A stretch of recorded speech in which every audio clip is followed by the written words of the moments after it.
are ready to roll tonight. Everybody ready in council chambers, Kyle? Okay, good. Good evening. It's Tuesday, January 18th, 2022, and I want to welcome you to tonight's Columbus, Wisconsin City Council meeting. City Clerk Pat Gable will now take the roll. Albright. Arnold. Here. Clark. Present. Gray. Present. Motive. Present. Reed. Rolke. Present. We are now going to do the Pledge of Allegiance. If you are able, please stand and join us. I pledge allegiance to the flag of the United States of America and to the republic for which it stands, one nation, under God, indivisible, with liberty and justice for all.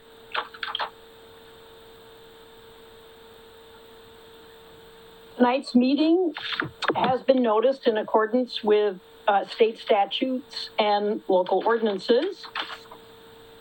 And I'm now looking for a motion to approve tonight's agenda. Alder Motive will make a motion to approve tonight's agenda. Alder Rolke will second. It has been moved and seconded that we approve tonight's agenda. Is there any discussion? All those in favor, please say aye. Aye. Aye. Anybody opposed? Okay. Moving on to correspondence and communications. I know there have been some signups tonight for people who want to participate or speak rather during the committee of the whole, but I don't believe anybody has signed up for this meeting. Is that correct, Pat? Yes, that's for Cow. Okay, great. So we will move on then to new business. The first order of business tonight is to consider changing council meetings due to spring primary and spring elections. And Consent agenda, I'm sorry. oh, I'm so sorry. We did not. We approved the regular agenda. Thank you, Sarah. Okay, I am looking for a motion to approve the consent agenda. And I have a couple errors before we make a motion. Okay. Sorry. On the committee of the whole minutes, item number 1, roll call is listed twice. And also, is it appropriate to list Mike Clark? I know he came in late, but he was present for the cow at least, I believe. I'm not sure about that. Kyle? I do see at the end of that Clark arrived at 7:33 p.m. Oh, I missed that. My apologies. So with the one deletion of roll call, I will make a motion to approve the consent agenda. Gray will second. So it has been moved and seconded that we approve the consent agenda with the noted changes. Is there any discussion? All those in favor, please say aye. Aye. Aye. Anyone opposed? Motion carries. Thank you, Sarah. Now we're going to move on to new business. Consider and take action on changing the council meetings due to the spring primary election, February 15th, and the spring election in April. And normal, these happen on Tuesdays, and so of course our clerks and staff are very busy with the election duties, and so traditionally we meet often the Monday night before the election. Just want to note that this year the Monday night before the February 15th election is Valentine's Day, and I don't know if that matters to people. We can certainly pick another night during that week.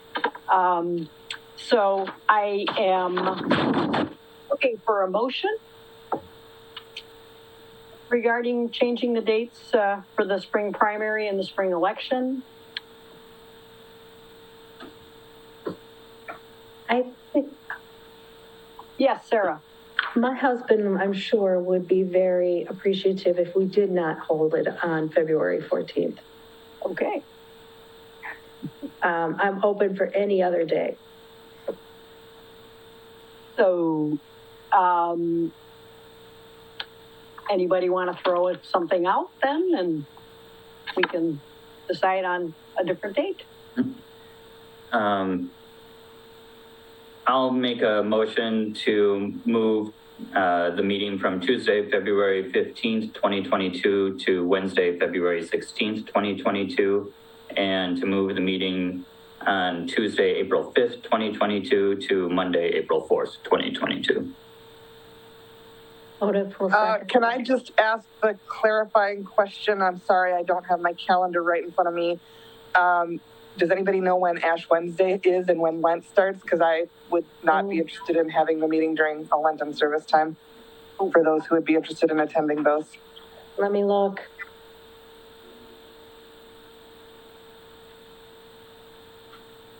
I think we're late this year, so it might not be a problem. Ash Wednesday is Wednesday, March 2nd. Oh, okay. That's all I wanted to know. Thank you very much for that. Okay. So, it has been, first of all, I want to apologize. I can't really see into the chambers very well. And so I was not aware that actually we have Deputy Clerk Jane Foodie with us tonight. Jane, I apologize.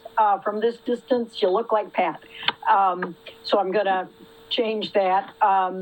So we have a motion and a second to move the, tell you what, why don't we restate the motion? Just since we've had some discussion, and then move ahead. Sarah, I believe you made the motion, is that right? I made the first, I made the second. Okay. So Alder Gray moves to move the Tuesday, February 15th meeting of 2022 to Wednesday, February 16th of 2022, and to move the Tuesday, April the 5th meeting of 2022 to Monday, April the 4th of 2022. And we have a second, right? Sarah seconded that.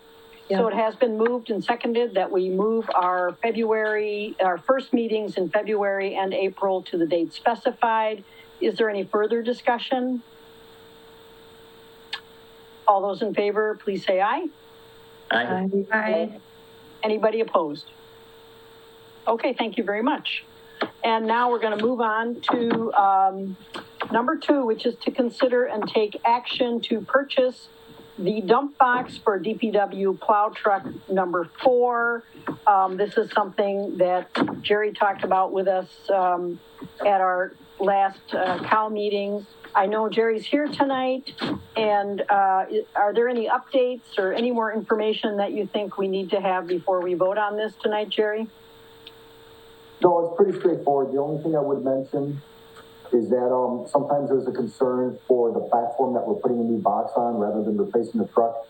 We did have the vehicle inspected by 2 different vendors that both certified it as safe as putting a new box on it. I did not mention that, but nothing's changed other than what we talked about. Okay, thank you. So I am looking for a motion, and we will, I'm looking for a motion. Yes, Michael. I noticed that there was some money that's going to be needed for painting the box and for cylinder repair, hose replacements and whatnot. Have you guys allotted money for that? We have a lot of money for that. The painting of the entire box would have been if we would have gone with carbon steel, but with those price increases, that wasn't a comparable. The replacement would be stainless, and the undercoating and the other attachments, we have budgeted for that. Thank you. Trina. Similar question. It looks like if we go with the Madison stainless steel quote, there'll probably be like approximately 6,000 extra after the budget. Would that go towards other parts on the truck for, attachments or what have you? No, that's what that extra little bit is for, is any add-ons. The period here with the supply chain, COVID, et cetera, there's such a huge fluctuation in prices right now. No vendor is guaranteeing the price set anymore like they used to. They're actually notifying us that price may change, so there might be some fluctuation. So that's where that variance or allowance is. And anything left over, I would most likely talk to Kyle and unless there's an unforeseen, that would be given back to the budget. Thank you. I forget about the time sometimes. Are there any other questions for Jerry before I ask for a motion? Okay, then I'm looking for a motion. Motion to approve the replacement of the dump box as listed in the agenda packet. To clarify, that's for the Madison truck stainless steel? Yes, ma'am. Thank you. Sorry. Reed will seconds. So it has been moved and seconded that we move ahead with purchasing the dump box for DPW plow truck number 4. Is there any further discussion? We will do a roll call on this, please, Jane. Clark, Aye. Gray, Aye. Motive, Aye. Reed, Aye. Rolke, Aye. Albright, Aye. motion carried. Thank you very much. We are going to move on to number 3 now. Jerry, I believe also may have some updates for us on this item. This is to consider and take action on the landscape recycling center policies and fees, something we talked about at the last couple meetings. Any new information for us on this one, Jerry? Yes, we have incorporated in the flyer that goes out annually, all the requested changes that council had spoke about.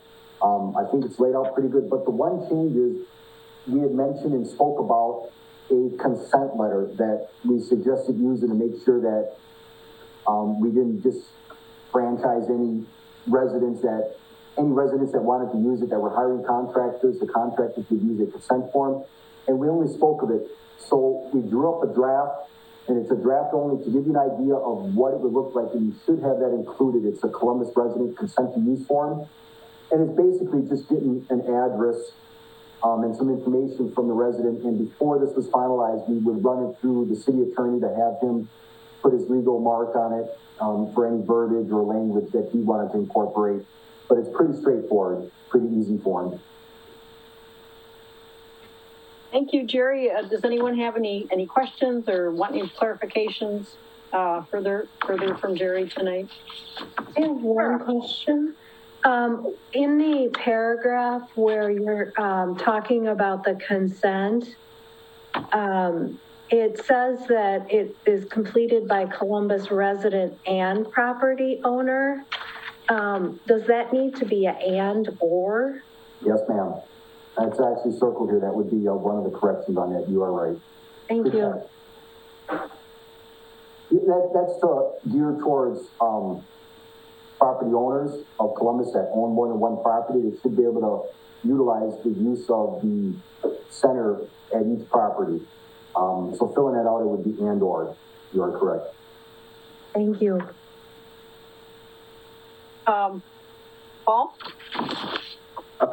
I have one question about on the third line in the on the landscape recycling center flyer.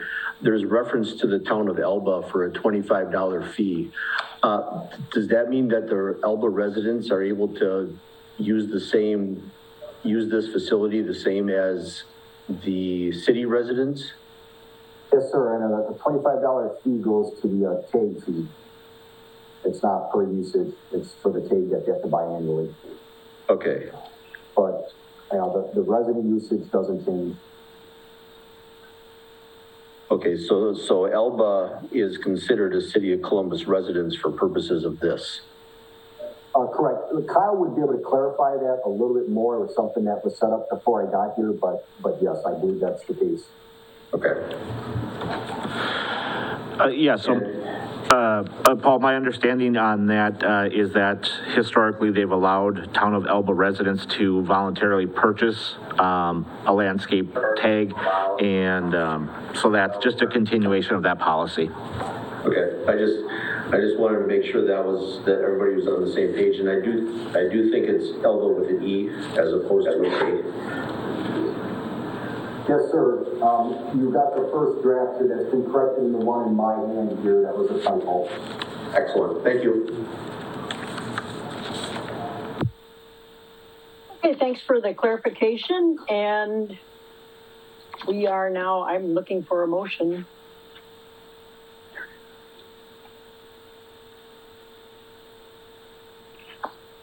Alder Modif will make a motion to approve the proposed landscape fees and process. Alder Albright. I'm sorry. Yeah, that's fine. I can Alder Albright can second that. It has been moved and seconded that we approve the landscape recycling center policies and fees. Is there any further discussion? All those in favor, please say aye. Aye. Aye. Aye. Is anyone opposed? Okay, motion carries. The next item on our agenda, number 4, is to consider and take action on the aquatic center fees for daily passes and punch passes. And I know we did discuss this last time. Amy Jo is here. If any updates for us, Amy Jo? Anything? No updates, Mary. I have not had a chance to schedule a Columbus Area Aquatic Center Advisory Board meeting. I've been deep in training with our new website, so that'll be coming up next month. But okay. We'll have the discussion on the possible increase in membership rates as council wishes. Okay, and the fees are applicable to the daily passes and the punch passes. This does not include the family memberships. Is that correct? That is correct. Okay. So unless anybody has any questions for Amy Jo, I'm looking for a motion. Alder Albright can make a motion to increase the aquatic center fees for daily passes and punch passes. Alder Rolke will second. It has been moved and seconded that we approve the increase in the fees for the aquatic center for daily passes and punch passes. Is there any discussion? And hearing none, let's vote on that. All those in favor, please say aye. Aye. Aye. Aye. Anyone opposed? Okay, motion passes. Next, we're going to move on to considering and taking action on the athletic field use agreements for CASO and CSA. And remind me again, CASO, I'm looking through my notes here. CASO is Columbus Area Youth Soccer Organization, and CSA is Columbus Softball Association. And it was, you received an email. It was brought to my attention that in the council packet, there's actually a blank page that you received. And that blank page are actually addendum items that the CSA is requesting approval on in the contract this evening. Okay. Attorney Johnson and I had gone back and forth with making these changes, but for whatever reason, you got a blank page in your packets. Okay, so can you review the changes for us? I'd be happy to read those, and I did send everybody an email as well if you want to follow along with your email. Mm-hmm. These are, during the term of the agreement, the city agrees to, number 1, the city will supply the needed supplies to the organization necessary to assist the organization with its activities. And this is what we added, the supplies including providing chalk and or paint for the softball diamonds. They wanted that spelled out. Number 2, the city will provide basic maintenance of the field's facility to support a safe and enjoyable environment for the upcoming season. Number 3, the city shall drag and line diamonds 1 and diamond 2 for games only. 4, the city shall provide a locked and secure storage area at each city facility. Number 5, the city shall place practice game and tournament schedules on the Recreation Department website. And number 6, and this is in their contract fees, the city shall allow the organization to hold 1 tournament each season at no cost for the use of the fields. The city shall charge the organization a flat fee of $500 for each additional tournament held by the organization during the season. And I believe that's also listed within the body of the contract where we are collecting $10 per resident and $20 per non-resident. That's what the blank page was. Okay, well, thank you very much. Attorney Johnson, do you need to add anything to that? No, I do not, except, Amy Jo, I moved that paragraph 6 that you read, I moved that out of the fees part and put it in separately. Okay, there you go. No, otherwise, It was 1 through 5. Otherwise no, actually, you read it properly. Thank you. So I'm all good with what she did. Great. So, are there any further questions, concerns for either Amy Jo or Attorney Johnson? Okay, then I am looking for a motion.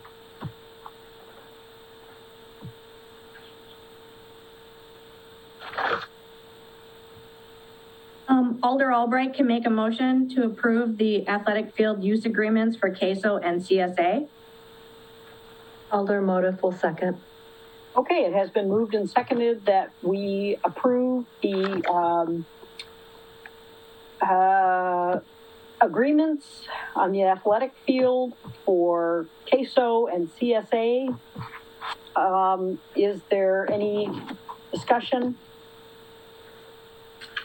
All those in favor? Oh, Sarah, did you want to? Okay. No, I'm sorry. All those in favor, please say aye. Aye. Aye. Is anyone opposed? Okay, the motion passes. Moving on to number 6, that's to consider and take action on the IT service agreement with OnTech. And this is a 2-year agreement. Kyle, do you think there's anything that you'd like to bring to our attention about this agreement? No changes in the proposed agreement. The only thing I'll add is that with the concerns that were brought forward previously regarding, sort of the repetitive nature of repairs and service work, the goal is to sit down with the departments that are having those issues and the tech support people and try to work through some sort of understanding about, what's reasonable and not, so that we're not just going to stand by and, I guess, allow the negative service to continue, but we are going to address it. But I think we'd like to continue moving forward with the 2-year agreement. Thank you, Kyle. I am looking for a motion on this, approving the service agreement. Yes, Michael. Alder Clark. I have a question just about the services that are provided by OnTech. I was looking for any line item that might have to do with backup of data that the city might own on a file server or whatnot. Am I just missing that, or is there a separate process that we go through for data backup? I'm going to toss that one over to Kyle. Yeah, I know that there is a backup process, and I'm not sure where it is in this. I can find that out for you, but I won't have it prior to the vote if you vote this evening. That's understood. The concern that I have is that if we were to ever have a compromise and the data were encrypted through ransomware or whatever, that we would have some sort of off-site storage of the data that we could recover from. But I have no problem with the services outlined here. I just would like to know what policy or contract covers the data backup. All right, I can follow up with that. Thank you. Great, thank you. Thank you, Kyle. Okay, so I'm looking for a motion. Alder Gray will move to extend the service agreement with OnTech for an additional 2 years. Reed will second. Okay, it has been moved and seconded, and that we continue with the IT service agreement with OnTech for 2 years, and we're going to do a roll call on this one. Clark? Aye. Clark? Aye. Gray? Aye. Motive? Aye. Reed? Aye. Roki? Aye. Albright? Aye. Motion carried. Great, thank you very much. Now we're going to move on to number 7, which is to consider and take action on flex time and holiday hours for lieutenants at the police department, something that Chief Weiner has talked with us about a couple of times. And Kyle, I think you wanted to give us an update on what's been happening with this issue? Yes, thank you. So the recommendation last time was to do some checking with the labor attorney to see if there was any concerns with the legality of carrying holiday time forward or carrying flex time forward for salaried employees or law enforcement salaried employees. As far as legalities, Attorney Gulia did not have any concerns as far as it being illegal. But he did make sure that he let me know his opinion is that he does not like our policy, and he doesn't like using flex time as an accrual bank.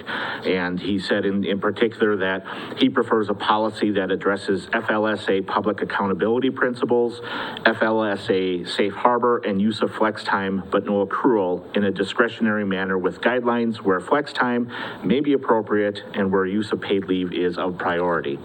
So I think there's a couple options here.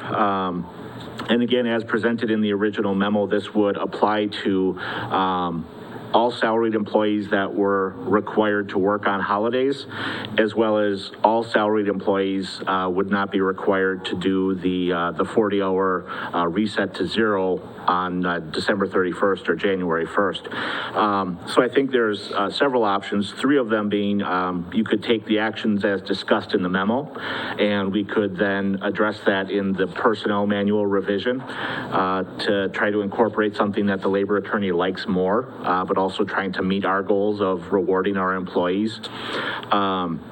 We could refine the action and apply it only to a certain subgroup of employees, or apply it only partially. Or we could take no action and just leave the policy as is and either reconsider the new policy with the personnel manual, or just leave it as is in general.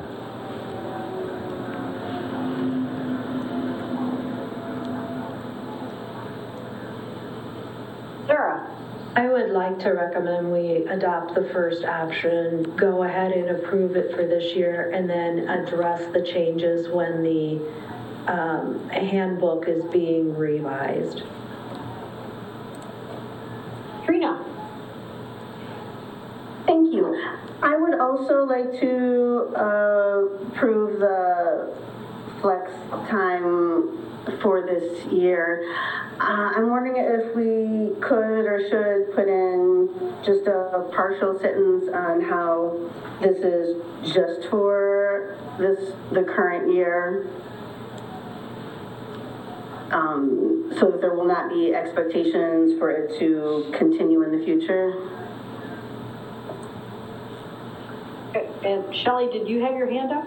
I did, yes, I do. I agree that if we want to do it for the 1 year, because I was uncomfortable with the accrual aspect of that, just because of certain expectations from the accounting aspect. But if we do it for 1 year and then fine tune it in the handbook, I think that makes sense, because we don't want our employees to lose this time now. Anyone else have anything they'd like to bring up? Well, I think then I'm looking for a motion that would reflect some of the points that the three alders have just made. Alder Gray will move to disregard the balance reset of December 31st, 2021, and allow the flex time to be carried forward into throughout the year of 2022 only. 3 seconds. Okay, it has been moved and seconded to move forward with the reset for 2022 only. Is that, do I have that correct? Okay. So, to not reset. Oh, I'm sorry. Okay, I want to make sure I get this right, since we've had some discussion about that. Alder Gray, can you restate your motion, please? So I move to disregard the reset of flex time hours for December 31st of 2021, allowing flex time hours to be carried throughout just the year of 2022 only. Okay, and that has been seconded. Yes. Is there any further discussion? All those in favor, please say aye. Aye. Aye. Does anyone disagree? Any nay votes? Okay, motion passes. Thank you very much. And we're going to move on now to number 8, which is to consider and take action on the claim in the amount of $2,850,436.38. Did I say that right? That sounded wrong. $2,850,436.38, which is considerably higher than what we've been used to. And I'm sure those of you who read over your packets really carefully realize that it all has to do with payouts we made, especially Shelley and Sarah, I'm sure. It's, you know, I looked at that when that number came up. I'm like, 2 million. and that's good. We're so glad you guys are here. We also had the police car in there too. That's right. Lots of things. So I'm looking for a motion. Alder Clark moves to approve the claims in the amount of $2,850,436.38. Alder Motive will second. Great, and we need a roll call for this. Gray, Aye. Motive, Aye. Reed, Aye. Rolke, Aye. Albright, Aye. Clark. Aye. Motion carried. Thank you so much. Now we're going to move on to report of the city officers. So Kyle, you can go first. All right, thank you. A few things this evening. One, just to update that the CDBG project, the Community Development Block Grant project, at least the initial phase of the project has begun with some brush removal along the Second Ward Creek. We're ramping up the internal staff and project meetings, starting to meet weekly or bi-weekly, and just sort of a precursor that there's going to be more things starting to happen in the coming months as we bid the project, and the bulk of the work really begins later this year, but it has officially started. The operational and compensation assessment RFP has been posted and circulated. We've had a few inquiries already, so hopefully we receive a good number of responses. There was definitely some interest there. A reminder for any of the procrastinators that next week is the last week of Christmas tree pickup. So make sure you get your tree out to the tree border by Monday morning at 7 o'clock. So that's the deadline I have for myself as well to make sure I get that out there. And finally, the Recreation Department is hosting an indoor rummage sale and craft fair coming up on February 26th and 27th. And I just wanted to let everyone know that there's a few spots left. So if you're interested in reserving a spot and want to participate, please give Amy Jo a call. And that's all I have this evening. Great, thank you so much. There's a new business officially opening up in downtown Columbus, which is always a good thing. And city council members and anybody else in the community who is interested, come on down to help welcome the Tea Time Wine Bar and Bakery to our community. They're going to have a ribbon cutting ceremony Saturday morning. That's this Saturday, which I think is the 22nd, right? Yeah. At 8:45 in the morning. And I plan to be there, and I hope some council members can join me. And then they're going to have, they'll be open all day for their grand opening. And it's located at 158 East James Street for old timers in town. It's where the Fireman's Tavern used to be. If you haven't looked in the windows and you're curious, please come down. It's really lovely. They've done some amazing renovations, and very happy to have them in Columbus. Next Tuesday, January 25th, is the second listening session for the stormwater utility. We're going to hold it at the pavilion this time, and there will be a microphone, so people will be able to hear speakers. And this is a chance for city residents to come and hear what this means for them and for the city in general.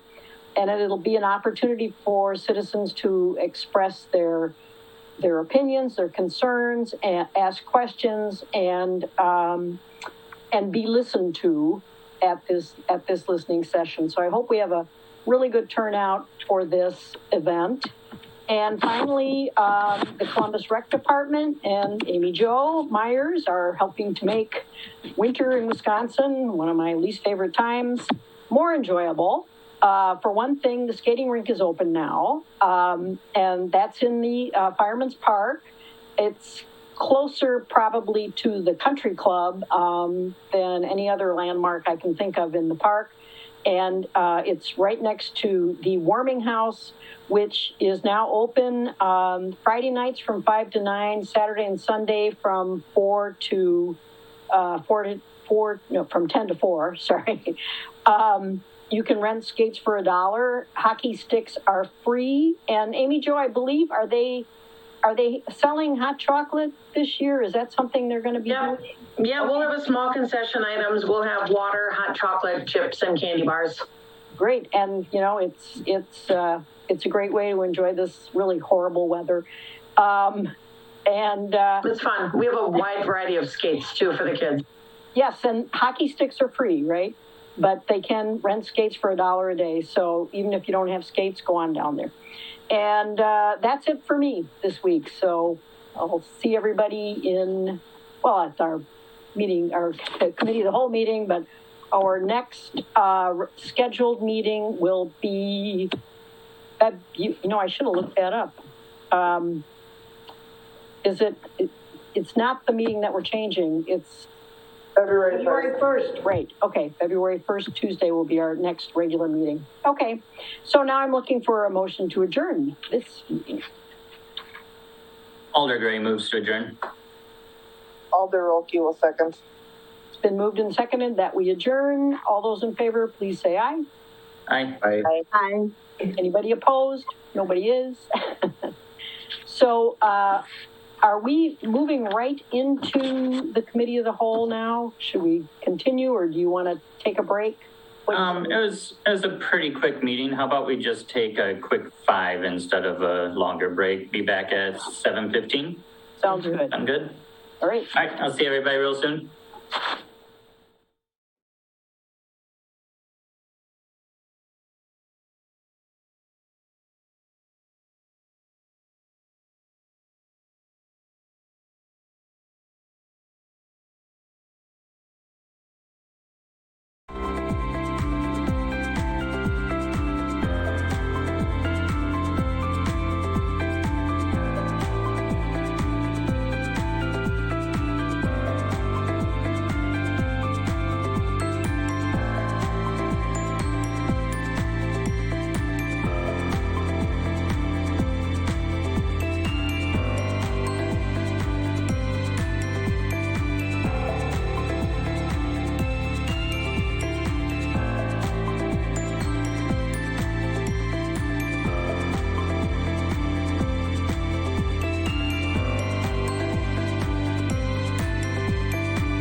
All right. Good evening, everyone. I have 7:15 on today, Tuesday, January 18th of 2022. And I'd like to welcome everyone to the Columbus Common Council Committee of the Whole. With that, if Jane, would you take a roll call for us, please? Motive, Present. Reed, Here. Roelke, Present. Albright, Here. Arnold, Here. Clark, President? Gray. Present. Wonderful. Next up is to approve the agenda. So if there are no questions or comments or concerns, I would take a motion to approve the agenda. Alder Rolke moves to approve the agenda. Alder Albright, can second that. Right, I have a motion from Alder Rolke and a second from Alder Albright. All those in favor? Aye. Aye. Any against? Seeing none. And moving on to citizen comments. I understand that we do have 3 citizens signed up today. Teddy Decker, Scott Allen, and Carmen Russ or Bruce. I apologize if I said it wrong. So with that, I would like to give each of you some time to speak now during citizen comments. And please keep in mind while the council is discussing and deliberating on the topic, please try to refrain from chiming in and allow us to do our process. If there's something specific that we feel the need to call on you for during that, we may. With that, who would like to start? I can start. Thank you, Scott. Please just state your name and your address for the council. Absolutely. Scott Elaine, CBO president, and I reside at 4 Fieldstone Trail in Columbus. I don't have anything to add currently. I'm dialed in tonight to provide city council any clarifications, answer any questions specific to our organization in regards to the use and the needs and of the organization and I guess the use of specifically Kiwanis Park as well for upcoming season. And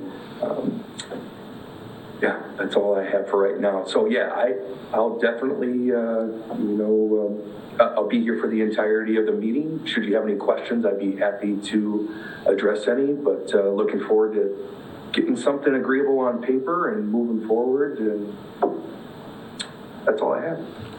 Awesome. Thank you so much, Scott. Teddy or Carmen?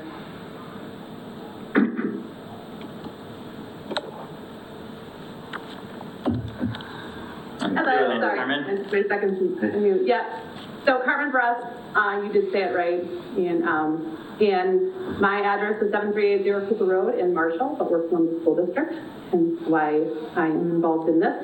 I am a member at large on the CBO board, and as Scott stated, also here to kind of make sure there's any questions or anything like that with the CBO contract that's going to be discussed later on, that we are available to be able to answer those. I've been at quite a few of the committee rec meetings, as well as on a couple of the council meetings to just kind of wrap my head around it and better understand all of this process.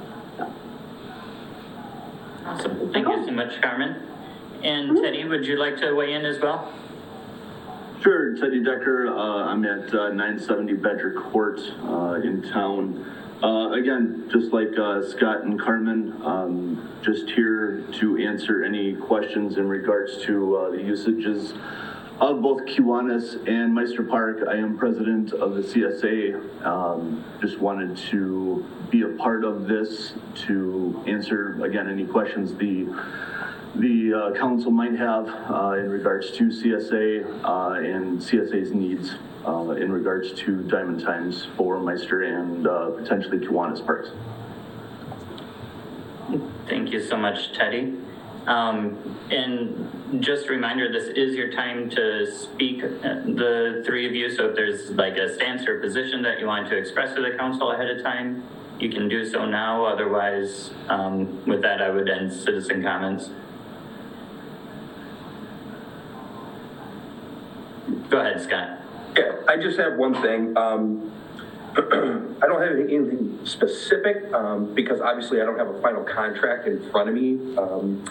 But I'm just looking, and I'm sure Alder Gray, you remember me for about a year ago. I'm just looking and advocating for a contract as, you know, alderpersons and DPW directors and members at large of the CBO change. I think it's important moving forward that there is something in writing so everybody understands each other's expectations in regards to field use, maintenance, et cetera, costs, fees. So I don't have anything specific to mention right now, but I'm looking forward to providing those bullet points and that guidance for both the city and the Columbus Baseball Organization, just to provide some clarity and understanding moving forward. So thank you. Thank you so much, Scott. And was there anyone else that was signed up or present that wished to speak? All right, seeing none, we will move on. Next up is department reports. In your packet, you will find the reports from the DPW, the fire station, library, Lifestar, the police station, and the treasurer's department. Did anyone have any questions, comments, concerns? Sarah? This question is for DPW, Jerry. I noticed on your report there was a lateral you're watching at City Hall. I was just curious if this is something that's been a problem for a while or something that's going to be a big fix at some point that we need to prepare for. That's currently undetermined. We just recently discovered that there was an issue with it. In easy terms to understand, there seems to be some settling going on in the pipe that's leading to some blockage. That's all we currently have. Had a contractor that supplied us the camera and the video of it tell us the issue was. So we're going to be monitoring it, whether that be biannual or annual. I just don't think it should be something that we should let go. We should be a little bit more preventative with this so it doesn't turn into a big situation. It currently was a situation that almost closed City Hall, so we don't know exactly what the problem is, but we're going to monitor it and keep it as safe as we possibly can right now. Thank you. Thank you very much, Sarah and Jerry. Did anyone else have? All right, well, seeing none, we will move on to item number 6, and that is to review and discuss the MOU for the scout cabin usage. Amy Jo is here with us tonight, if you'd like to take that off. I will, thank you, Ian. Before you this evening is an old version and a current recommendation for a memorandum of agreement between the City of Columbus for the Boy Scout troops, the Boy Scout packs, and the Girl Scout troops to use our scout cabin located in Fireman's Park. We are recommending an in-kind cash payment of $10 per participant. That is the same price on when it was created in 2012. And in addition, they'll have volunteer hours that they will satisfy with the City of Columbus. I kind of went through and redlined some things on the old contract and made note on items that were upgraded or improved already. So if there are any questions, I'd be happy to help answer those. The Scouts are using it. We're asking for the $10 participant. Their charter registration takes place next November. We'll work together on a cleaning schedule provided by the Scouts with myself and Director DPW Jerry Lenz, a Google Calendar so that we can see the shared usage, and each individual troop or pack will sign their own MOU because they hold different schedules, and that troop would be responsible for cleaning and that troop would be responsible for having a key checked out, etc. It's a way to collect some funds to help offset the utility expenses and the maintenance needs of the scout cabin. Thank you so much, Amy Jo. And I see in here that the fees unfortunately weren't collected in the past. Do you think that was due to a lack of MOU, or what do you I'm think not sure why that happened. This was given to me when Ann Donahue retired, and that's how it was brought to my attention. So the Recreation Committee, myself, thought it was a good time to bring it forward and start fresh. But I do know they did create the 100 hours of volunteer hours, so that part was satisfied. So why there was no cash payment, I do not know. Okay, but you are aware of it, and we'll make sure that it's collected going forward, I assume. Yep. Like I said, I did meet with the key members of the troops and the scouts. They're very receptive to it. They're excited to work with the city, and I think it'll be a good partnership. Awesome. Thank you so much for your work on this. Go ahead, Trina. Oh, no, just very small question. When I'm looking at the MOU part, the $10 for each participant, a participant is a troop, not a individual. Will not be the leader. It'll be for the participant in that pack or in that Girl Scout troop. So it is for actual individual children. Each child is a participant. Correct. That is registered through their charter. Yep. And they'll give us a roster and they'll share that information with us, and then they'll provide payment to the city. It does not include the leaders because they're volunteering their time. So. Thank you. You're welcome.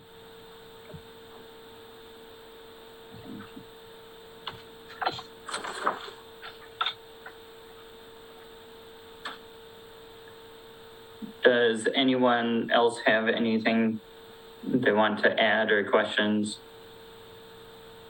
There wasn't a lot of change to the MOU. Right, and then just to make sure, when would you typically collect payment for it, or when do you intend to? I intend to collect payments after their charter in November of 2022. So this year, in November, by the year end. Okay. Does that make sense? That's when they hold their registration. Okay, so timing it up with their registration, making sure they understand this is something they'll be paying and should probably include it in their registration. Yes. Yeah, and that's why I met with them before I brought this forward to council, to make sure that we agreed on a shared calendar, we agreed on a cleaning schedule. They're going to let us know if there's maintenance needs that needs to be addressed. And what I find really exciting is the older troop and Eagle Scout members, they'll volunteer to do painting of the facility, on the windows. I know the Scout cabin right now needs to be painted, but those larger projects, the older kids can help on. And the younger kids will help with at the Easter egg hunt and smaller hands-on things where the parents can help as well. So there's a lot of areas that they can help to provide more volunteer hours. That's awesome. That's very good. Did anyone else have any questions, comments? Everyone comfortable moving this forward to the regular meeting? Okay, perfect. Thank you so much, Amy Jo. You're welcome. Next up is to review and discuss the CBO. If Amy Jo, if you'd like to start that one off for us again. Oh, sure. I've met with some CBO members a couple of different times. We had a special meeting a week ago, and basically we're trying to come to negotiation on the fees that the Recreation Committee is recommending to the city in regards to requests from the CBO. I'm just going to read a little blurb here that I have to kind of keep us all on track. As you all know, the city Columbus taxes help manage and maintain the facilities and programs for its inner city recreational sports. These programs may consist of youth and adult programs, as well as programs run by the city of Columbus through its Recreation and Public Works Department. The city does not fund or support select club or select travel teams. The use of Diamond's facilities and parks for any youth or adult sports determined to be a club or select program will abide by the council-approved fee schedule. Those fees are determined by associated costs as well as a comparable program fees averages. So the city of Columbus defines a rec program as everybody registers and everybody plays and everybody's on a team. It is not defined as players that try out for a team or pay an additional fee to play. And I think that's where we would like to have some clarification from the CBO. But first I'd like to go through the items that were discussed between our two meetings that were agreed upon, if I may do that. Go ahead. Is that okay? Is that the easiest way to do this? I think that makes sense. Okay, so the CBO will require access to all 6 diamonds at Kiwanis Park. However, diamonds 2 and 5 are priority to the CBO with first right refusal on all the diamonds. With the exception of diamond 6 is first right refusal and priority for the CSA. So they will allow the CSA to have that additional diamond at Kiwanis Park as their priority field, which is diamond 6. Okay? And the CBO and CSA were both mostly okay with that? Yes, okay. They are. So how do we want to do this, Ian? Should I list and then they come back if it's incorrect? But I believe that's the way it was. How do you want to, can they answer that or not answer that? Go ahead and go through your list and then we'll see if there's come back with notes. Yeah. Okay. The city agrees to provide breakaway bases. That was through discussion at our special meeting last week. And breakaway bases are to prevent sliding injuries. There were, unfortunately, a couple of injuries that did happen at Kiwanis Park, and breakaway bases are the best avenue to prevent any of that moving forward. Now, the city did agree to provide breakaway bases over the course of the next 3 years. And since that discussion, the CBO had requested that they purchase the bases and the city reimburse them. I personally am not comfortable with that. I think if the city purchases the bases themselves, as we agreed to, it is now becomes city property, and the city should just purchase them for the program for the CBO. If we state in the contract, we will replace those over the course of 3 years, we will replace them over 3 years. And I would hope that through communications, if one of the bases is ripped or torn ahead of time, that they would communicate with that with us, and then we would replace it earlier. So that was my only change on that, is that I would like to have that the city purchase them as our property. Okay. List in the contract that we would provide chalk for lining the diamonds and or paint for the foul lines. One of the important things that the CBO is trying to convey is that they should be considered an equal with the softball association. The softball group doesn't have the numbers that the CBO has. So the CSA last year, I believe, had, I'm just going to throw out 87 participants, and the CBO had, I believe, 171. So from that meeting, we agree that the key wording is to provide a consistency to both of these organizations.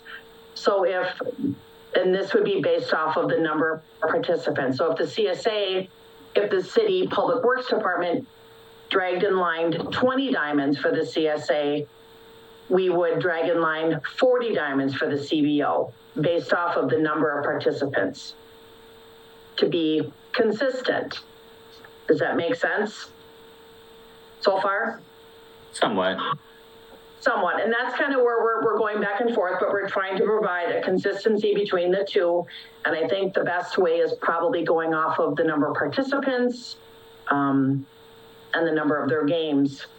And also with that is that if I would provide a pallet of chalk for the CSA, I need to provide a pallet and a half for the CBO based off of the numbers of games that's where we're kind of going back and forth a little bit, trying to get that consistency between the two contracts. And Jerry did say that he would store the chalk at a DPW location so that it would stay dry. They don't have the space to store it.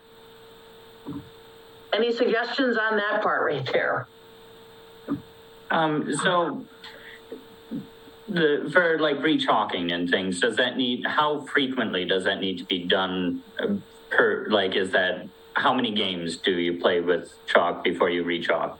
So for each game, you'd have to re-chalk. So what the city would do is that if they say, hey, Tuesday night, we have a game at 7, DPW would drag in line for that one game. I don't believe the CBO has more than one game per diamond at Kiwanis Park. And if they did, then they would have to line it that night because Public Works is gone for the evening. Okay, so I think we should I think it would be more logical to make it clear of per day for a game day instead of per game or number of participants.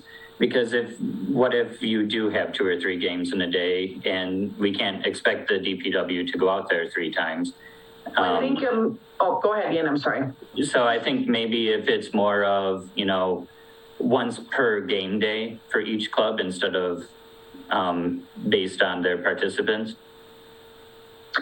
That would work, or I believe they're looking at total number of dragon lines. So if throughout their 10, 12-week season, it's 50, then once we reach 50, above and beyond that is their responsibility to dragon line those additional games that they need.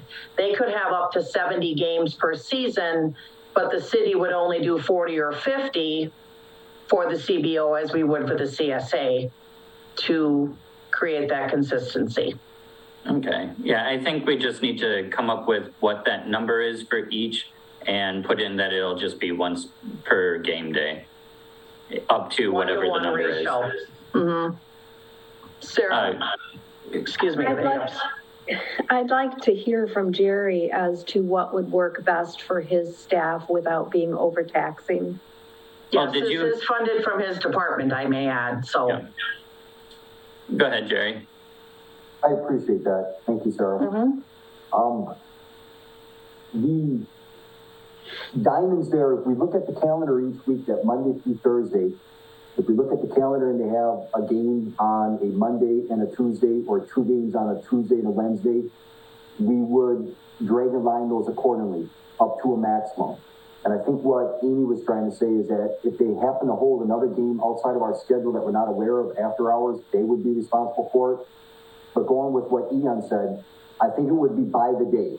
So if we looked at it on Monday and we could see that the schedule had 1 game or 2 games, we would grade that number of fields accordingly, but up to a maximum. And that's trying to keep it fair with the CSA, number for number registrants based on the rec programs. If that makes sense. So we'd be looking at the calendar, seeing what it's targeted for that day. If it's 1 field and it's marked for a specific field number, we would drag and line that. Anything beyond it for that day, they would be responsible for it. If it's not on the calendar, we're not aware of it. That makes sense. Thank you, Jerry. Does that answer your question, Sarah? It does? Okay. So I'll work with Attorney Johnson to find the best wording for that so that it makes sense for everybody. Everybody agrees on it before we bring it forward. Yeah, I think we should have a actual number in there. I agree. And just to make it quantifiable. Jerry? Something else I wanted to point out, seeing as I'm new here, I've been doing this a while, but I always keep pointing out I'm new here, so I don't have the experience of working with the programs for many years. But one of the things I want to point out is that I've been told, checking with our staff and different people here that have been here a long time, that for quite some time, the Public Works Department has not been dragging and lining for the CBO, that there were some years where they went out and hired to do it. I know the CSA the high school does a lot of volunteering and dragging and lining, and there's much more minimal work over there, but there has not been that much dragging and lining for the CBO. But due to their numbers and their volumes and their usage of the fields and the requests that they have, this will be, I believe Kyle's the one that pointed it out, that when we compare the rec aspects of the clubs, that we want to try to keep those very comparable and even and fair. which is why we're trying to do a number of participants, and we'll get into that discussion of rec and that. But this will be taxing on the department. That's a good number of people that it will need over there to service those requests. And with the staff as small as we have, that's a pretty good percentage of work that's going over there to do that. That's not on the streets, that's not outperforming the basic needs of the city, but we'll manage it. But it is going to be, there's a lot that goes into that. Understood. Go ahead, Shelley. So when we had the special meeting, I'm on the rec committee, and Jerry was there, and he has a lot more, him and Amy have a lot more knowledge of how this whole process works. And something that stuck with me when Jerry was talking about this is in his past, he's had it where there was a lot more volunteer situation. So I think if we can get some kind of agreement for this year, but I think we need to find out what other communities are doing. Because we might be going above and beyond. And when we started talking about numbers and everything and the cost of Jerry's department and stuff, it's kind of expensive. So I think, I feel like if we can get through this year and then for next year, if we can, talk to other local communities that have this rec system like ours, if we can compare what they do. May I say something? Go ahead. Okay. I don't think the CBO has a problem with, how should I say this? So we are proposing the $10 resident fee, the $20 non-resident, one free tournament, and each additional tournament at $500. I've done some research, and most municipalities don't provide a free tournament. I think we're being very generous by offering that. I've contacted an outskirts municipality today, and they've raised their rates. They charge $900 for a 3-day tournament. We're looking at $500 and $600 for a 3-day softball tournament. So for us to provide a free one, I think is fair, but I think where the Recreation Committee is confused is what defines a rec team versus a club team. And I do know, and hopefully the CBO can clarify this for council, but this is my understanding. Like I said, a rec team is everybody registers and everybody plays. And I know that the CBO, they have tryouts for travel teams in the fall. Everybody is welcome to try out for these travel teams at no additional cost. You have to be a league participant in order to try out. But from these tryouts, players are invited to be on this team, and then they pay an additional $75. To me, that's a club team. And I don't feel, nor does my Recreation Committee feel, that city taxpayer dollars should be funding a club select team. And that's where maybe more clarification or city council can make that decision. I'm happy to say all these other things about mowing, sweeping, this and that, but the heartburn that I'm hearing from even residents that emailed me saying that, is this a club team or is this a rec team? And that's where I think there's a lot of back and forth. They do a fantastic program for the community. However, it's different. I don't believe it's truly rec.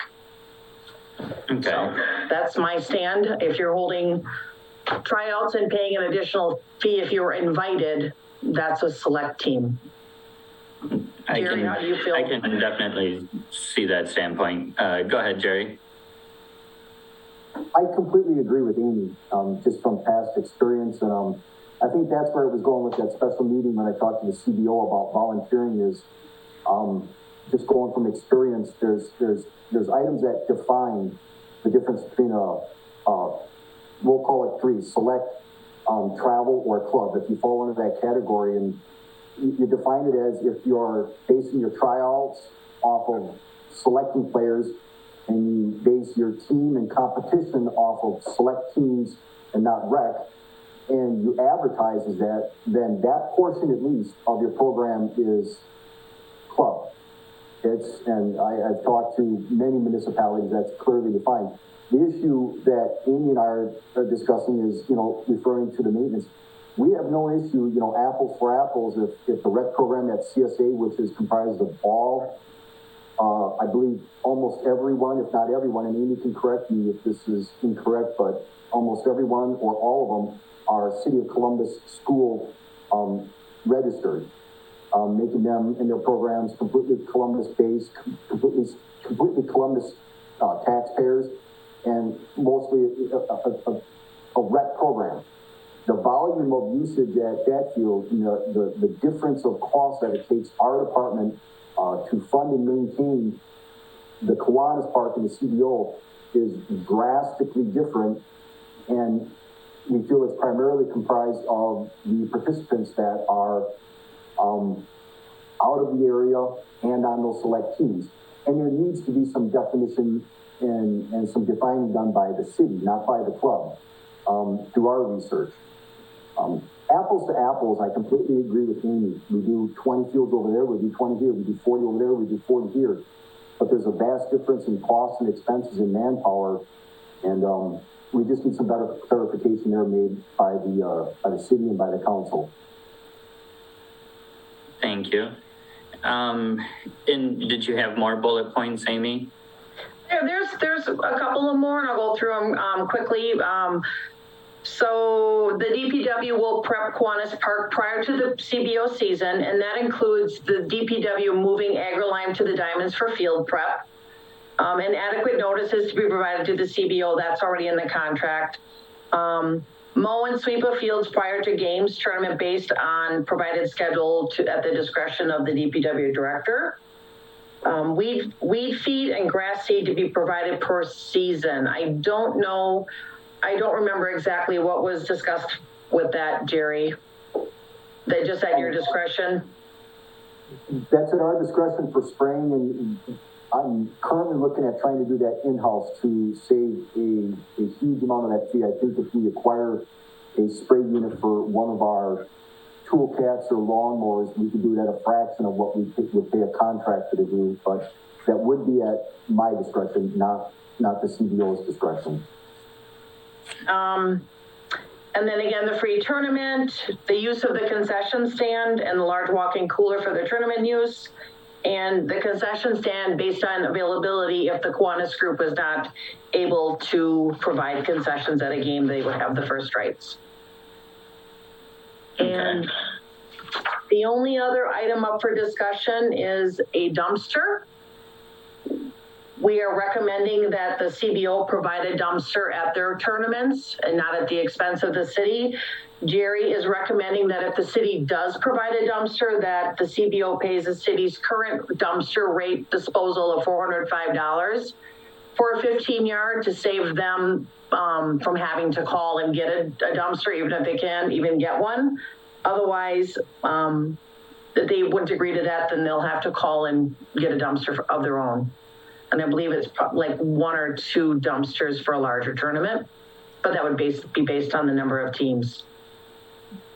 Thank you. Go ahead, Jerry. Just to touch on what Amy just said there, to clarify a little bit, their Monday through Thursday games, we would provide normal garbage pickup, the normal stuff. Absolutely. Use it. We're talking about their large volume tournaments where they bring in a lot of participants, a lot of travel teams, and there's an awful lot of garbage. I think that should be something that they provide the garbage for. I've been here long enough to see the volume of garbage. I think providing a dumpster, or even us providing an extra dumpster, and they're paying for it, but I don't think that should be carried on the taxpayer, because that's an extra event that they fund fees from, they fund revenue from, and it is mostly, travel teams from out of the area. It's separate from that Monday through Thursday game schedule, which again is part of the rec program, part of the park maintenance, and obviously anything that goes on there, we would accommodate that. It's just for the tournaments. Okay, thank you. So, let's see here. Let's try to kind of recap this for all of us lay people, because we do not deal with this on a daily basis.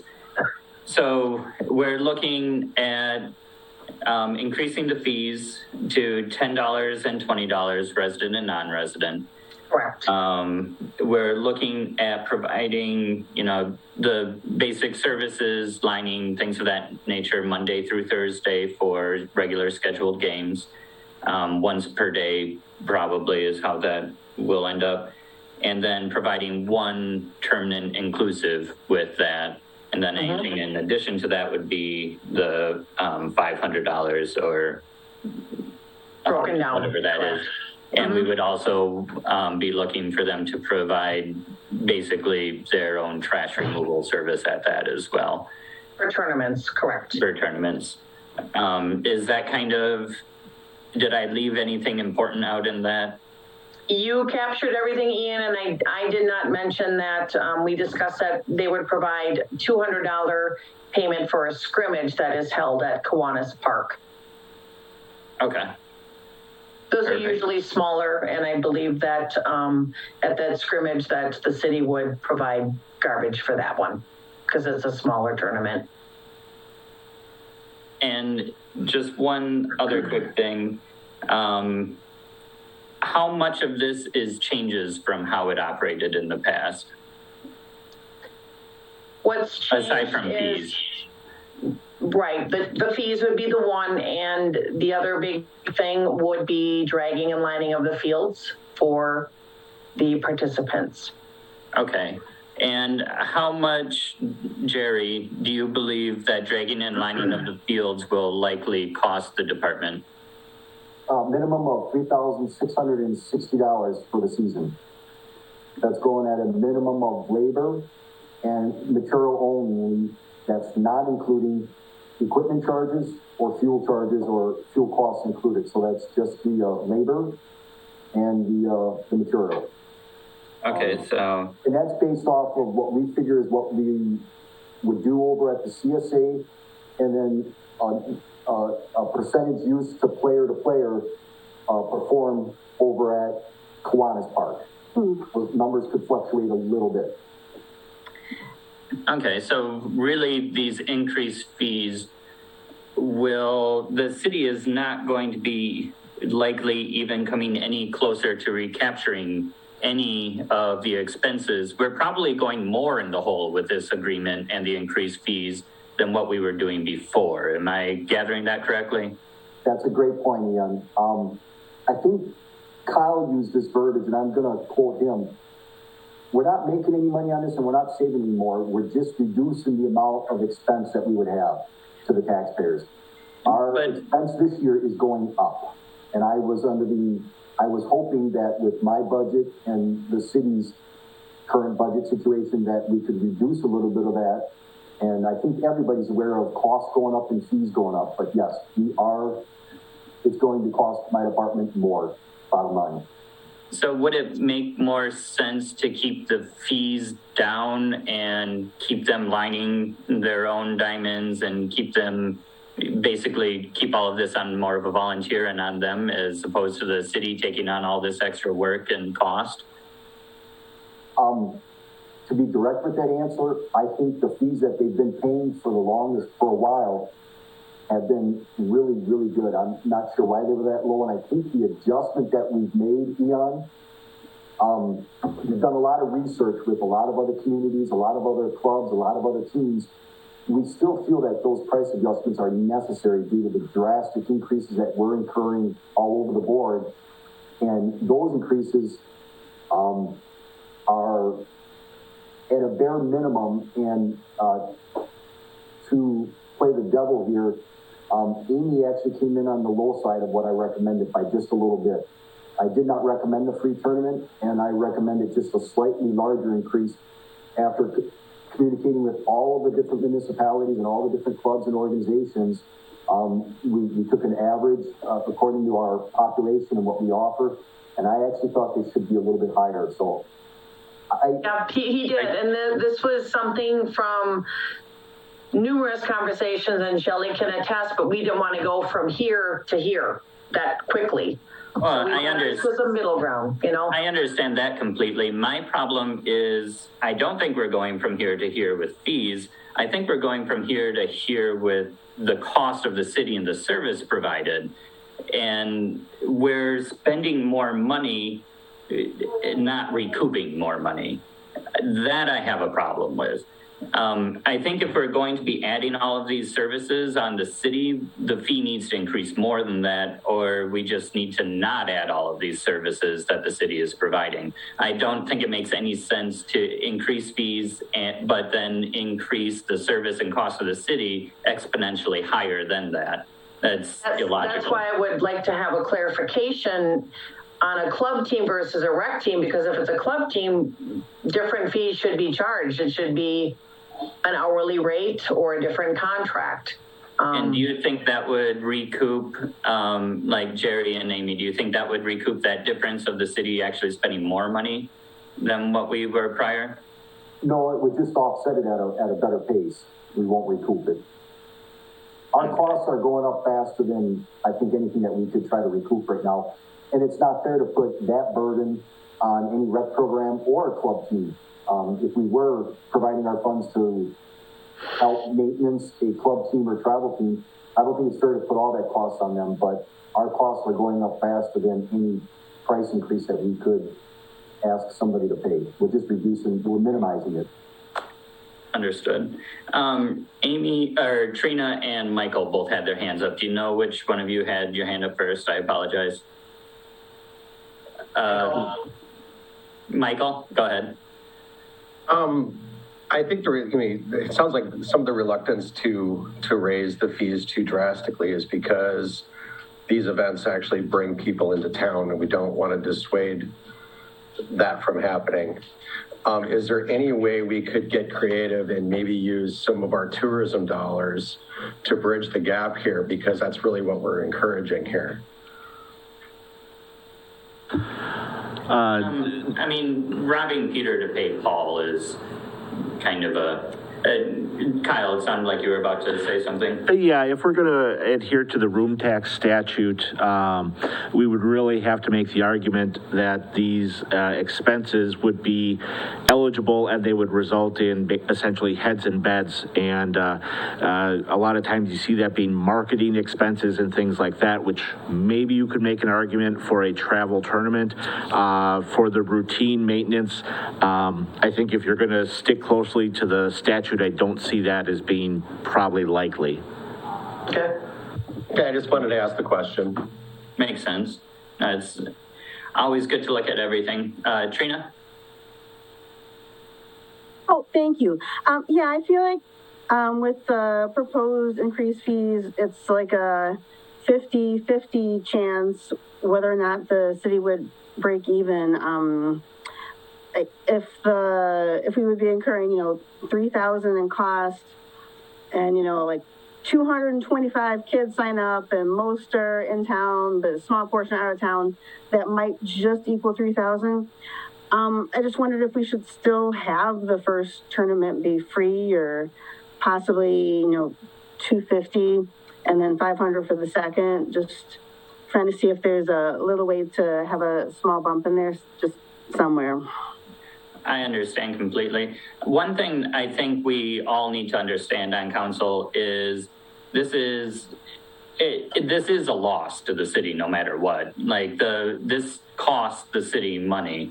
We're not looking to recoup all of our money. I just don't want to increase service and increase fees and have a higher loss than what we have currently. That doesn't make sense to me. If we're going to increase service, we need to increase the fee to match that increased service so that we're not losing more than we already are.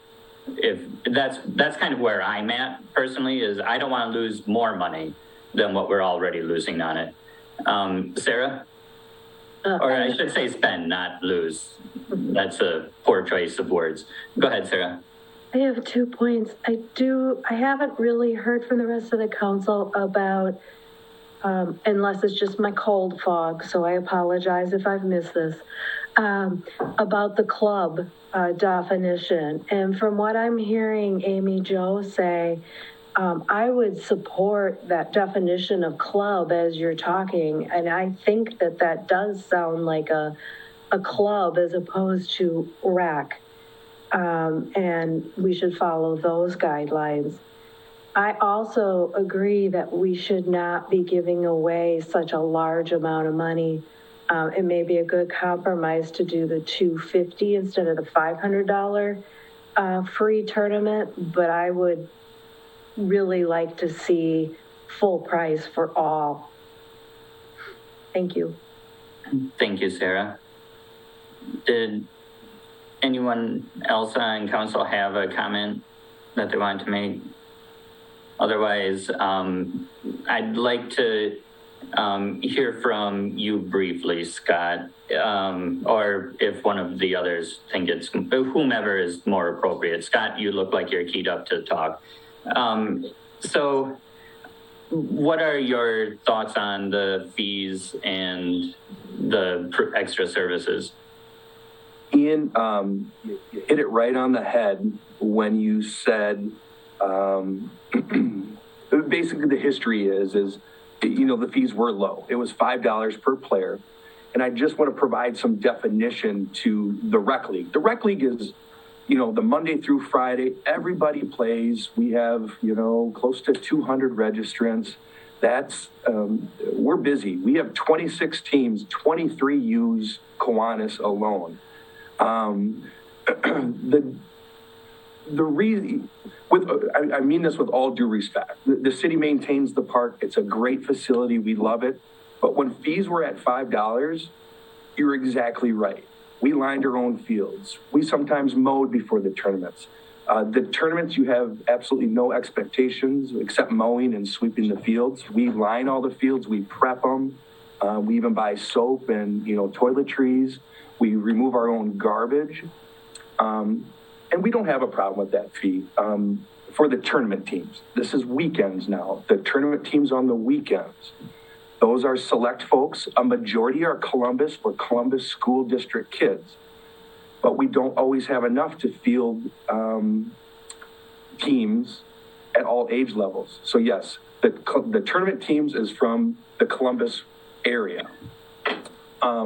Those tournaments on the weekends are a big fundraiser for not only the tournament teams, but they also does support the CBO in terms of equipment and, screens for the batting cages. We bought bases last year for safety issues.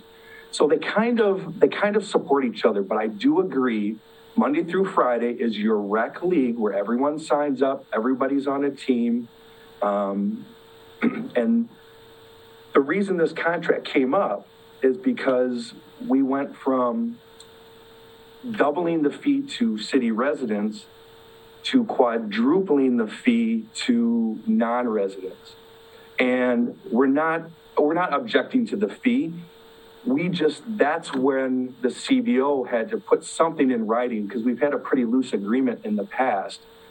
Now, when we're raising fees $20 a player just to recruit city fees, we want to be able to articulate yes, the city does provide A, B, C, and D, and this is why we had to increase these fees.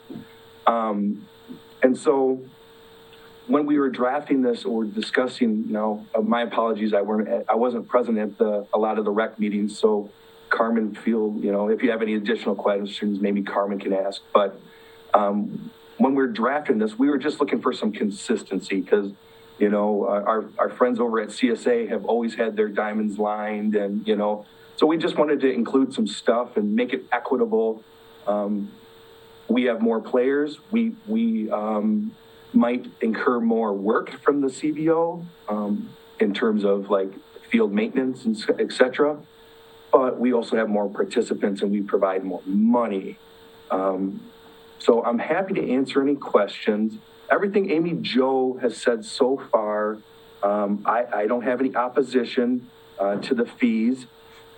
I do want to go on record with, I understand the non-resident fee, but I know there are other organizations that include the school district in that one fee instead of non-city residents folks.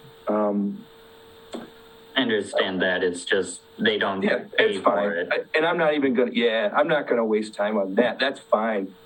So the tournament teams, we have no problem with that fee. We'll get rid of our own garbage. We didn't pay anything, but the tournament team does supplement the tournament teams, but it also does support the CBO altogether.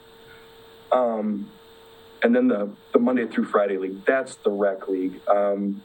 That's where we're looking for some help on, making it equitable, in terms of what we're getting for the fee structure, and able to articulate. Lastly, I'll just say in terms of field priority, the only thing I think, I don't know that we're all in agreement with was we've always worked good with the softball organization in the past, using a Google Calendar.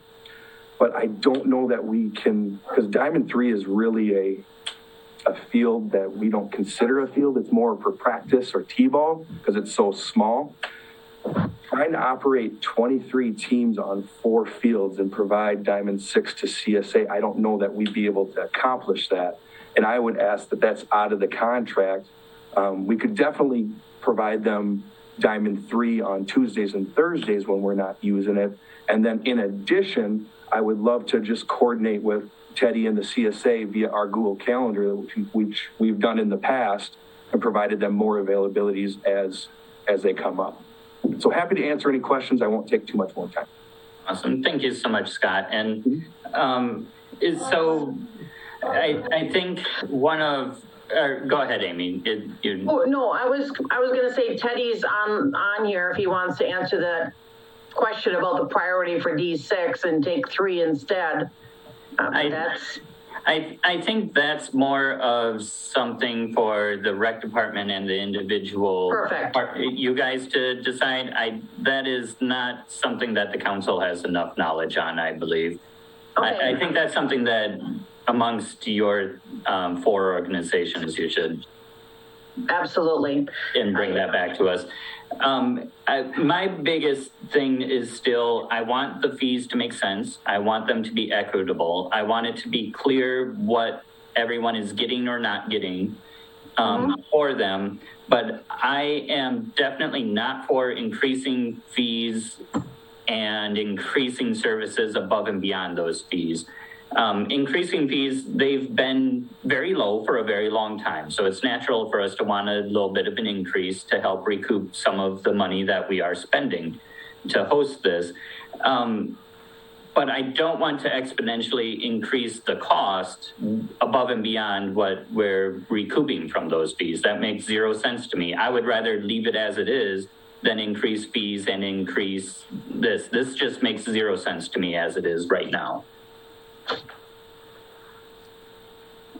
Anyone else have a thought on that, Shelley? It's expensive. And I guess I'm a little bit speechless over the whole thing. And we haven't really discussed it. So like last year, just as an FYI, so they did whatever they did on their part, and what the city received was like $850 for the season. I guess where I'm still very confused is what are people trying out for and then paying an additional $75 for? So everybody is a participant through registration in February with the CBO.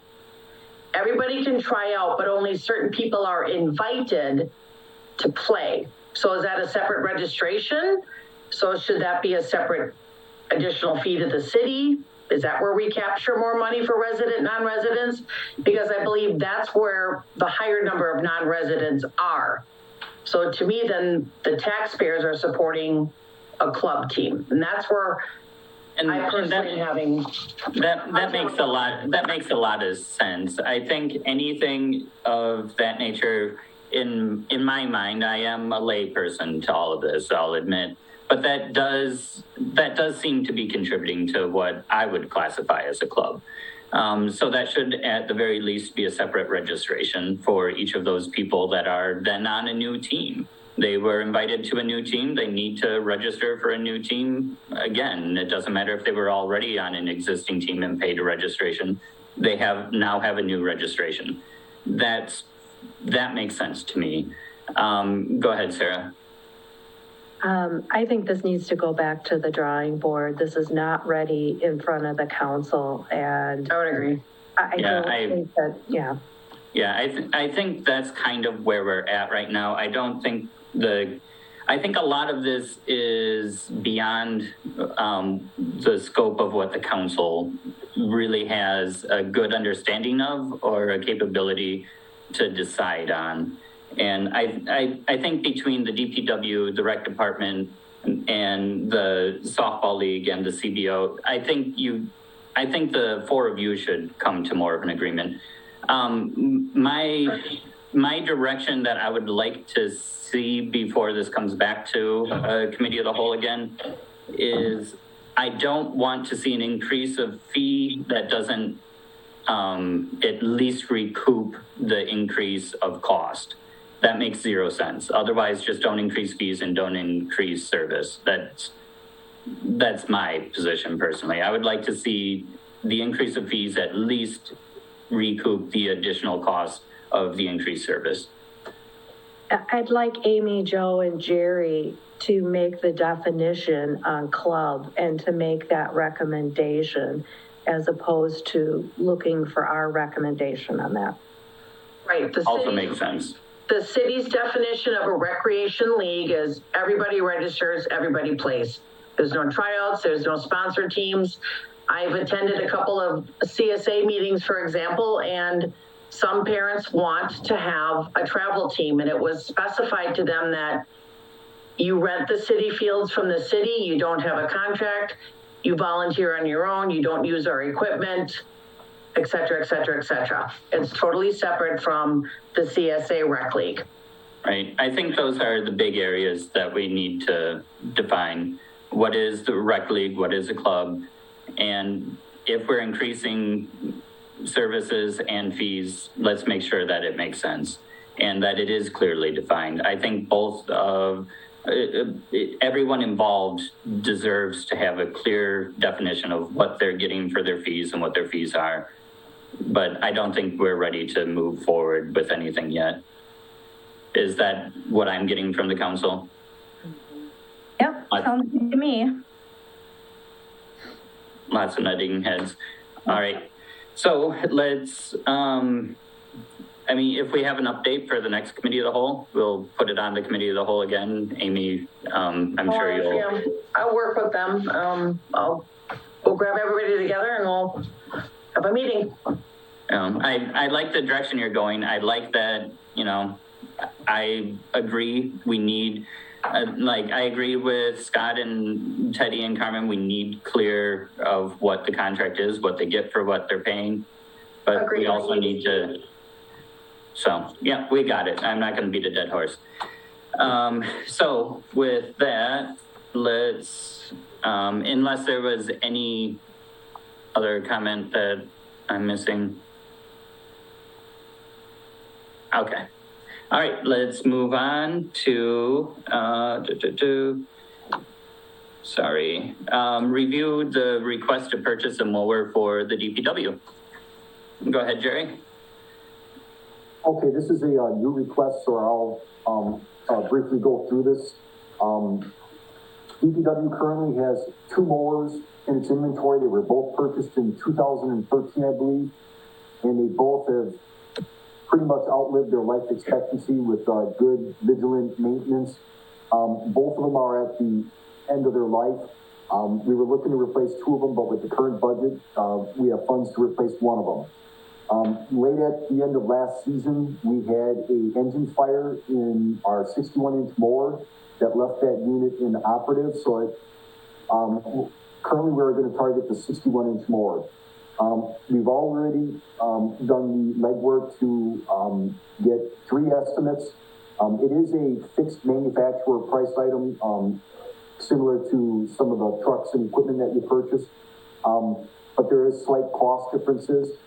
Without explaining all the differences in between here, the 3 estimates came back very comparable. As you probably noticed, the one that I'm recommending was just a tad higher than one of the other estimates, but The vendor that I'm recommending also has offered to give a $1,000 trade-in on a unit that we had previously purchased from them and they previously have serviced and we know the condition of it. And they feel that they could provide the labor and the new engine and recoup some of those funds. So with that trade-in, Mid-States becomes our lowest bid. The unit price would be $14,210 from Mid-States equipment. And then there would be a trade-in that we could do at our convenience. That unit is currently stored and is operative, but we'd be able to pull it. And we would recoup a $1,000 trade-in that would go back to the general fund, similar to a disposal of assets that would reduce that cost overall. Thank you, Jerry. That makes sense. I just have to ask, of course, if that piece of equipment was sold on the open market, would it sell for $1,000 or more? Not in its current state, and that's why I deliberately put it in here, that it's advantageous for us. I checked online and operating units with, it goes to the condition and the hours. If you look at a vehicle that's got 400,000 miles as opposed to a very low mileage, that differentiates the open market price. And this unit has seen a lot of life, and it's an operative. And from all the checking around that I've gotten, we would not be able to get that $1,000. And again, Mid-States being a local vendor that we have a very good working relationship with, and we take a lot of maintenance to, they feel it's one hand washing the other. And with that trade-in that they're offering on their unit that they maintenance, it creates a win-win. They become our lowest estimate. We would not be able to recoup that, I believe, in its current condition on the open market. Okay. I will trust you in that. You know more than I. This all makes sense to me. Any other questions or comments? Everyone's okay with moving this forward? Okay, perfect. Thank you so much, Jerry. Let's see here. Next, we have item number 9 is to review the Ethics Committee ordinance and the Code of Conduct. So there are a couple additions to your packet that not everyone's seen before. We do have the City of Green Bay's Code of Conduct in your packets and a couple revisions. Who would like to kick this one off is kind of my first big question on this one. Sarah, or can I go? If you want to go ahead, Shelley. Okay, so I was the one that submitted the City of Green Bay. So my first thing is, when I brought up at the last meeting when we were talking about the who would sit on the board, and and my recommendation was, well, let's discuss the whole resident thing. But that I don't want to get into that because we spent like a ton of time on that. So there's some things in the Green Bay Code of Conduct that I thought were useful. And so I did send an email to Kyle and Mary and probably you, Ian, just to kind of a quick outline. And so some of the things that I was looking at is, and the reason I'm bringing this up is because I think this is an opportunity for good training, right? So one of them is follow parliamentary procedure in conducting a public meeting. And then we haven't really discussed conflict of interest. Now, an example of that would be the City of Columbus is a conflict of interest for me at my work. So I know when Paul was on the committee and I know when Sarah was here, I think Paul had to excuse himself because he was on the 4th of July committee when we voted or whatever. And I think there was something that Sarah had to do. And I think that's something that people need to understand, So, and I used the example in the email that I sent. So I helped out with Red Bud Days, and I think that was probably all approved and stuff before I volunteered for it. So I just feel like that kind of stuff for clarification would be good. And then there's the section, it's on page 7, be respectful of diverse opinions. And Sarah, I know you set a lot of this up. I feel like I might have seen that in there, but I couldn't remember because I've looked at like 10 of these, and then the other big thing is, and that I didn't see it in our existing document. So page 8, time for filing, and then for frivolous, and then C. So my thought on that is, so a city of Green Bay, they have like a year time frame, but I think they also have like a 36-month term. So what I'm saying is if an event happens and it takes the person, 6 months to 9 months to report it, I guess my first thought is I would kind of question how important, how serious it was. So I was wondering if, because we have 2-year terms, maybe 90 to 180 days makes sense. I don't know. I just wanted to put that out there. And then there's just a brief thing on my cat is being horrible. I have to kick him out. And then C, false or frivolous complaints. In case, who knows if you're going to you're friends with somebody and then you get into an argument and then it just becomes a whole thing. So I just wanted to highlight that. I don't know if anybody looked at this, if they saw anything that they liked, or if any of that sounds interesting or worthwhile. Thank you, Shelley. I think some of your concerns, especially like conflict of interest and things, are addressed in our code and our ethics committee. Maybe not as blatantly, but they are addressed multiple times, I believe. Let's see here.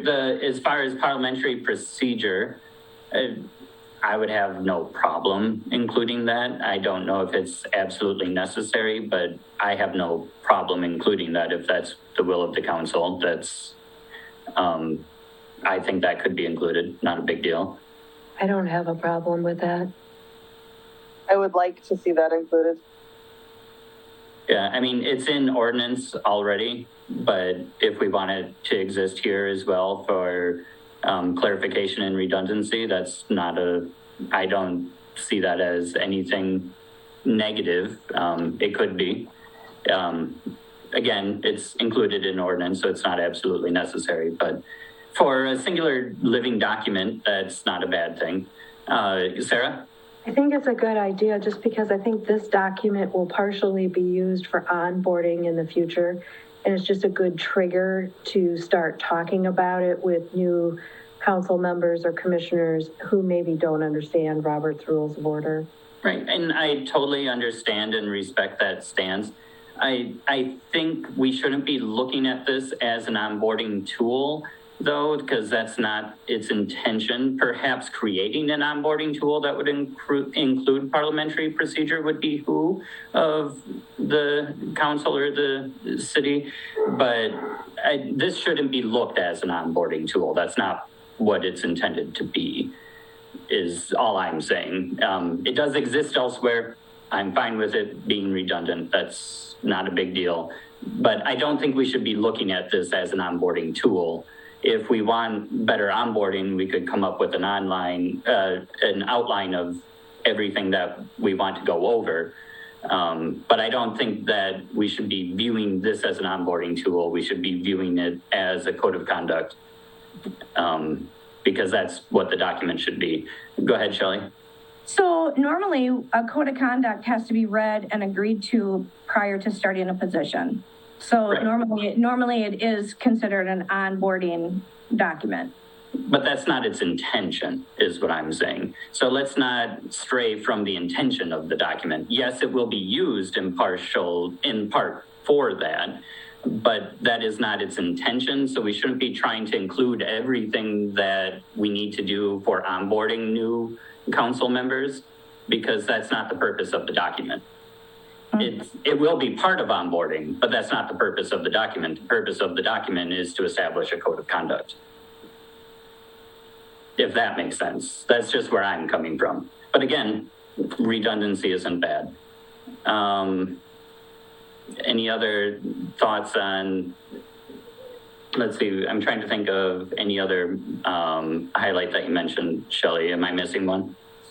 I feel like I am. Conflicts of interest, parliamentary procedure, diverse opinion. Oh, the time frame to do a complaint, and then a frivolous or false or frivolous complaint. Okay, a time frame to do a complaint, I think that is, I don't believe that is addressed. Are there any kind of legal conflicts with that, Attorney Johnson? In what regard? Like if we say they can only make a complaint 90 days, but, you know. Well, the City of Columbus Common Council is making the rules here. So if you want to put, because this is an ordinance, if you want to put a timeline on the time to file a complaint, you can do that. Now, if you put 1 week, that's probably not going to survive. But if you put a fair amount of time, you have a 2-year term, so 90 days, 120 days, something along that line, that would be up to you to decide, and I think that's a reasonable thing. Part of, if you're going to talk about the complaint issues though, it would be my preference that those be added to the ordinance and not put in the code of conduct. Right. Because, because I'm kind of surprised that Green Bay has theirs in the code of conduct and not in the code of ordinances, because it would make a lot more sense to be in the code of ordinances. I agree with that 100%.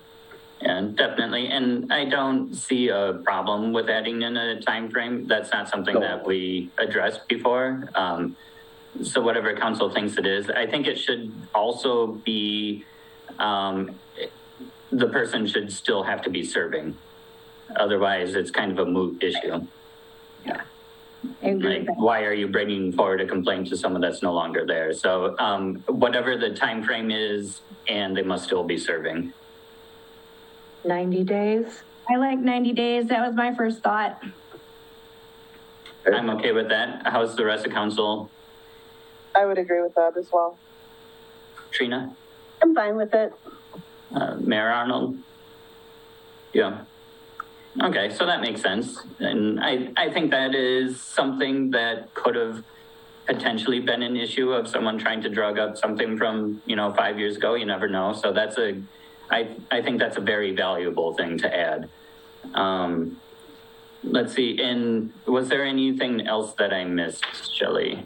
Just note the C below it. It's frivolous complaints, and that basically, if somebody makes a false or whatever misleading statement, and then it's deemed to be found out not true, that the person that made the statement could be held liable. Yeah, I actually like that entire section 8. The code of ordinances for the ethics complaints in committee that is drafted right now does not have any particular framework for a hearing or anything like that. It's left pretty open because depending on the nature of the complaint, but having something with a little bit more substance in it is not a bad idea. And then you can always deviate from it if you want to. And so I'll incorporate most of this section 8 into the ordinance. I think that makes sense. Yeah, I think those are both really valid things that we didn't have in there before that I think we can pull from there. That does definitely make sense. All right, thank you. Oh, thank you, Shelley. That was easier. I was worried it was going to get long-winded like last time. Like, oh my God, I got to talk fast. No, I think we have a good framework, and adding a couple of things like that it was lacking before is very valid, and I think we can move forward with things like that fairly quickly. Okay. All right, thanks. Attorney Johnson looked like you were going to make a comment. I have a comment and a question. So I will update the code of conduct to add some parliamentary procedure reference and some conflict of interest reference. I will update the ethics code to incorporate some complaint procedure, 90 day to file, member must still be serving, and then bring that back for review at the next meeting. My question, at the risk of extending the conversation, the the document that we are looking at, the documents that we are looking at right now apply to elected and appointed officials. One of these that I saw in here someplace also dragged in department heads, basically. City administrator, I saw DPW, police chief, fire chief, and all of those people. And I think we had decided last time to not go that far. And I just wanted to circle back and make sure that was still the plan. I personally feel that this should just be elected and appointed officials. I trust our department heads to handle things internally. And I mean, I suppose, to play the devil's advocate, the only caveat to that is potentially the administrator. But that would be the only one that I could see, because otherwise the administrator should be able to handle everything else if it got to that level. Okay. All right. And what's the rest of council feel about that? I agree. Yeah, I also would want, employees to have, more of the handbook to turn to for expectations. Yeah, I think it's already clearly defined, and I mean, that'll be a living document that gets updated, but I don't think we need to, too many hands in a cookie jar type of thing. Perfect. Go ahead, Sarah. So I have two other cans of worms I'd like to open with the ordinance. I know, leave it to me, I'm sorry. Paul, you're gonna be really mad at me. I would like to recommend that we put back into the ordinance the political activity terminology. I know, I told you. So two comments on that before we start discussion on it. One is, I would like to put the language back in there, but I'd like to remove referendum.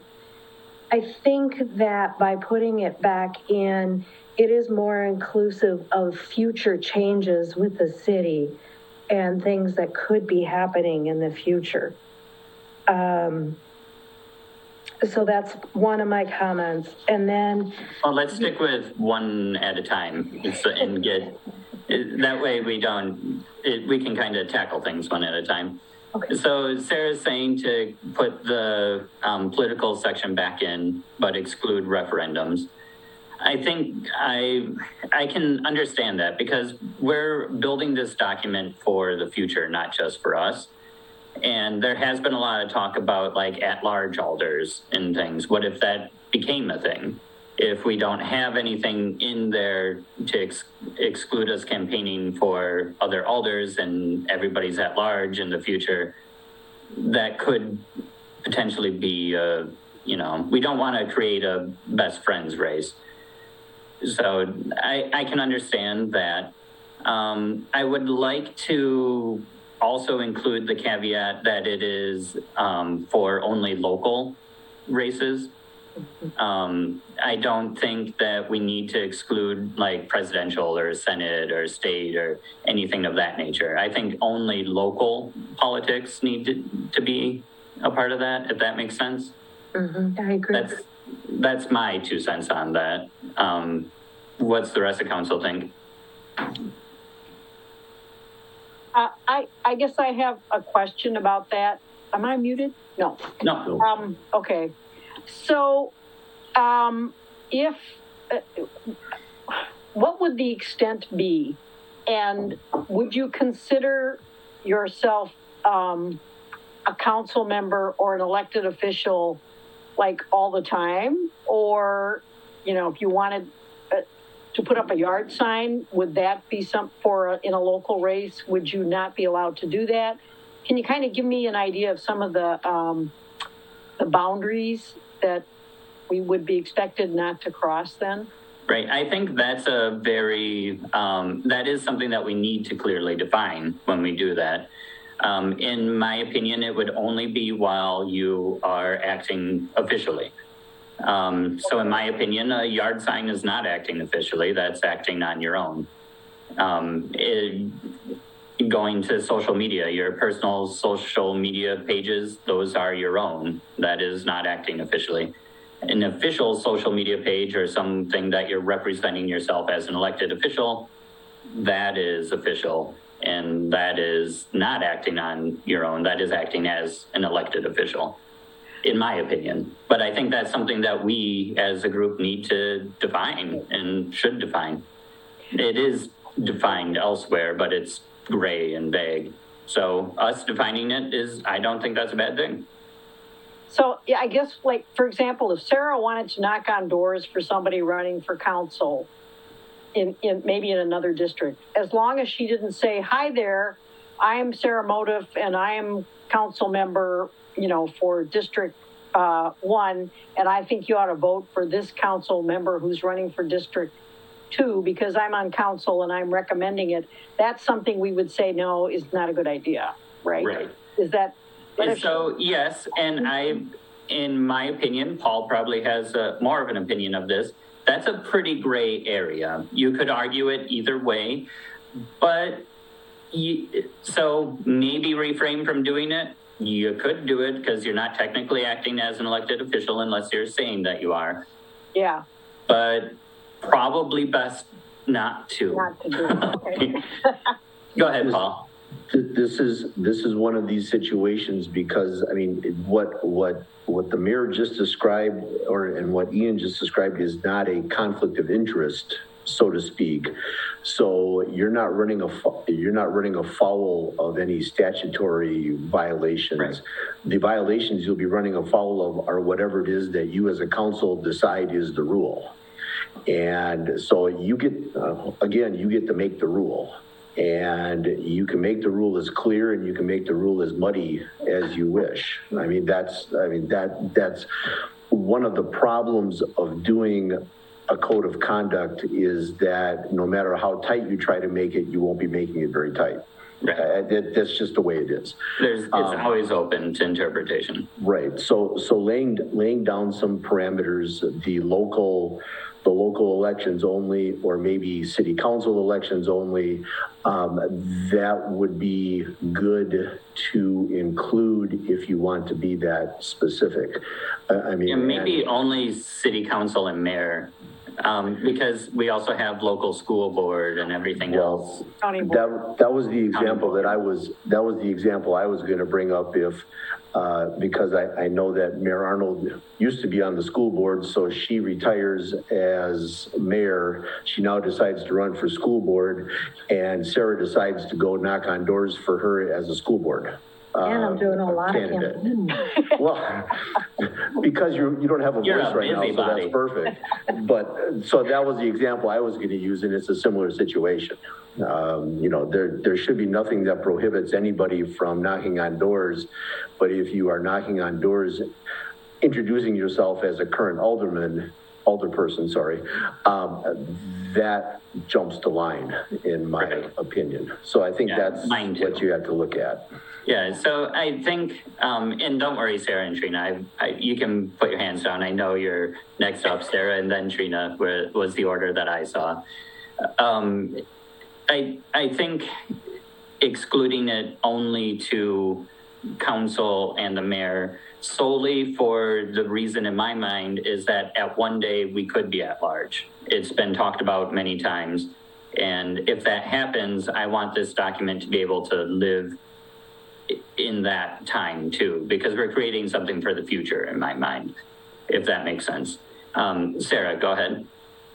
I just wanted to point out though, if we have a contentious race, and we have an incumbent council member who's out there supporting one of them, they've set themselves up for a contentious term if the opponent wins. So I think that's part of it as well. Right, that's a good point. Even if we stay in districts, if there is, like this time around, we don't have a contentious race, so it's not really applicable. But we do many times. So even if we stay in districts in the future and there's contentious races, that could create animosity and a difficulty once whomever is elected. Go ahead, Trina. Thank you. I mean, at this point, I still prefer leaving the political segment out. I mean, I feel like at least half of us wound up going through the process of filling out the paperwork to even get our names on the ballot because of someone else who is already an elected official, you know, brought up the idea. I just... That's a good point. That's actually a really valid and a really good point. The thing that I would like to mention is we're talking about this in the code of conduct, not in the ethics committee. So we have to, I don't know if everyone is separating those things in their minds of that they are two different documents. The code of conduct is a very different thing than the ethics committee and what that does, where so this would be more of a guideline of you shouldn't do this, not something saying you absolutely cannot do this and, you know, you'll be whatever consequence. So that's, go ahead, Paul. The political activity was in the ethics code, if I remember correctly. Oh, was it? Okay. It was, yeah. Yes. Now, I can take it out of the ethics code and put it into the code of conduct. It would actually probably make more sense to do that because it is, what you're talking about is not statutory. Right. It makes more sense in my mind to exist in that document as opposed to the ethics committee because it's not statutory and it's not punitive. Like, I don't know. Go ahead, Shelley. You've been trying to talk. So, yep, so just so I'm understanding, so we're defining as acting as an alder, like when we have meetings or when we have like a rec meeting or whatever. So at the end of the day, the rest of the time, we're specifically saying that we're on our own, right? You're acting as an individual citizen unless you are acting in an official capacity. Okay, so what is the likelihood that we're going to be doing this when we're at a rec meeting or we're at a council meeting? It's highly unlikely. The thing is, we're not making these documents solely for us as we exist right now. We're making these documents for future use. I'm with Trina. I'm not in favor of it because I think this is kind of a, you know, if I want to help somebody campaign or whatever, I think it's overreaching. I guess that's the only way I can put it. I think it's overreaching personally. Well, so what I think we're losing sight on exactly what we're talking about. And so what Sarah's saying is basically we shouldn't be campaigning for other council members or the mayor when we are acting as a council person or a mayor. And I think that's quite reasonable. You still have a lot of your own time that you could be campaigning for them or doing things for them. But that would, if you're doing it while you are acting as an official, that is a conflict of interest in my mind. Because if that person gets elected over the other, or the other person gets elected and they knew you were campaigning against them, that could create a lot of problems on council later, and that is a conflict of interest. We're not saying that you shouldn't be able to do that on your own time. You shouldn't be able to use your power or your position to campaign for someone at a local level. That's all it is. If you are going door to door on your own time as a citizen, that would still be completely okay. If you're putting a yard sign in your yard as a citizen, that's okay. What we're saying is you can't create things and put things out as a public official. We're not saying you can't do it at all. We're just saying you can't use your position to elevate another person, which is in the code elsewhere. But I think it should be clear for local level as far as politics goes. Go ahead, Mayor Arnold. So I could put a yard sign up for Trina, but right. I should not put a yard sign up that says, the mayor says you should vote for Trina. Exactly. Correct? That would be a very good difference between the two things that would be acceptable and not acceptable. Okay. you can post on your Facebook page, you know, vote for Trina. You shouldn't On my vote. personal page. Right, you shouldn't post on your mayor's page, vote for Trina, because then the mayor is endorsing someone, and that really shouldn't be, you know, endorse her as a private citizen, don't endorse her as the mayor. Okay. That's what I think Sarah was trying to say, and what I'm backing Sarah up on that. We're not trying to stifle speech, we're just saying you should not use your position to get someone elected. Right. And I think we could limit it only to council and mayor, because let's be honest, none of us have enough political pull to get somebody elected to a higher position than that. So including... Talk about yourself, not... including higher positions is just not relevant in my mind. Does that clear, what do you think about that now, in that light, Shelley? I don't know. Let me put some words down on the paper and then you can take a look at it. All right. That makes sense. We'll at least get it moving that direction. That'll work. So the other point I wanted to bring up, is it okay to move on? I'm sorry, Ian. Yep, go right ahead. Okay. Is on page 7, where we're looking at 2-399B. We had previously talked about finding a way to, within the documents, tie the ethics ordinance and the code of conduct together in a way. And I'm wondering if at the bottom of, or the end of the sentence in paragraph B, if we just put "and code of conduct."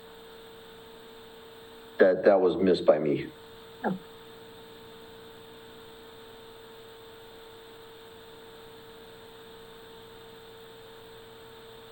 And actually, probably, I don't think we have an ethics statement. I think we have a code of conduct, so I'll probably replace that term.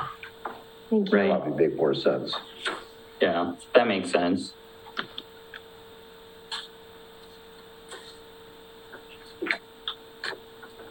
Yeah, that seems logical to me. Anybody else have a thought?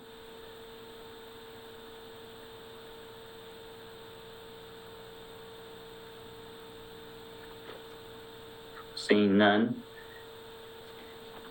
All right, do we have more discussion on this for tonight? Go ahead, Shelley.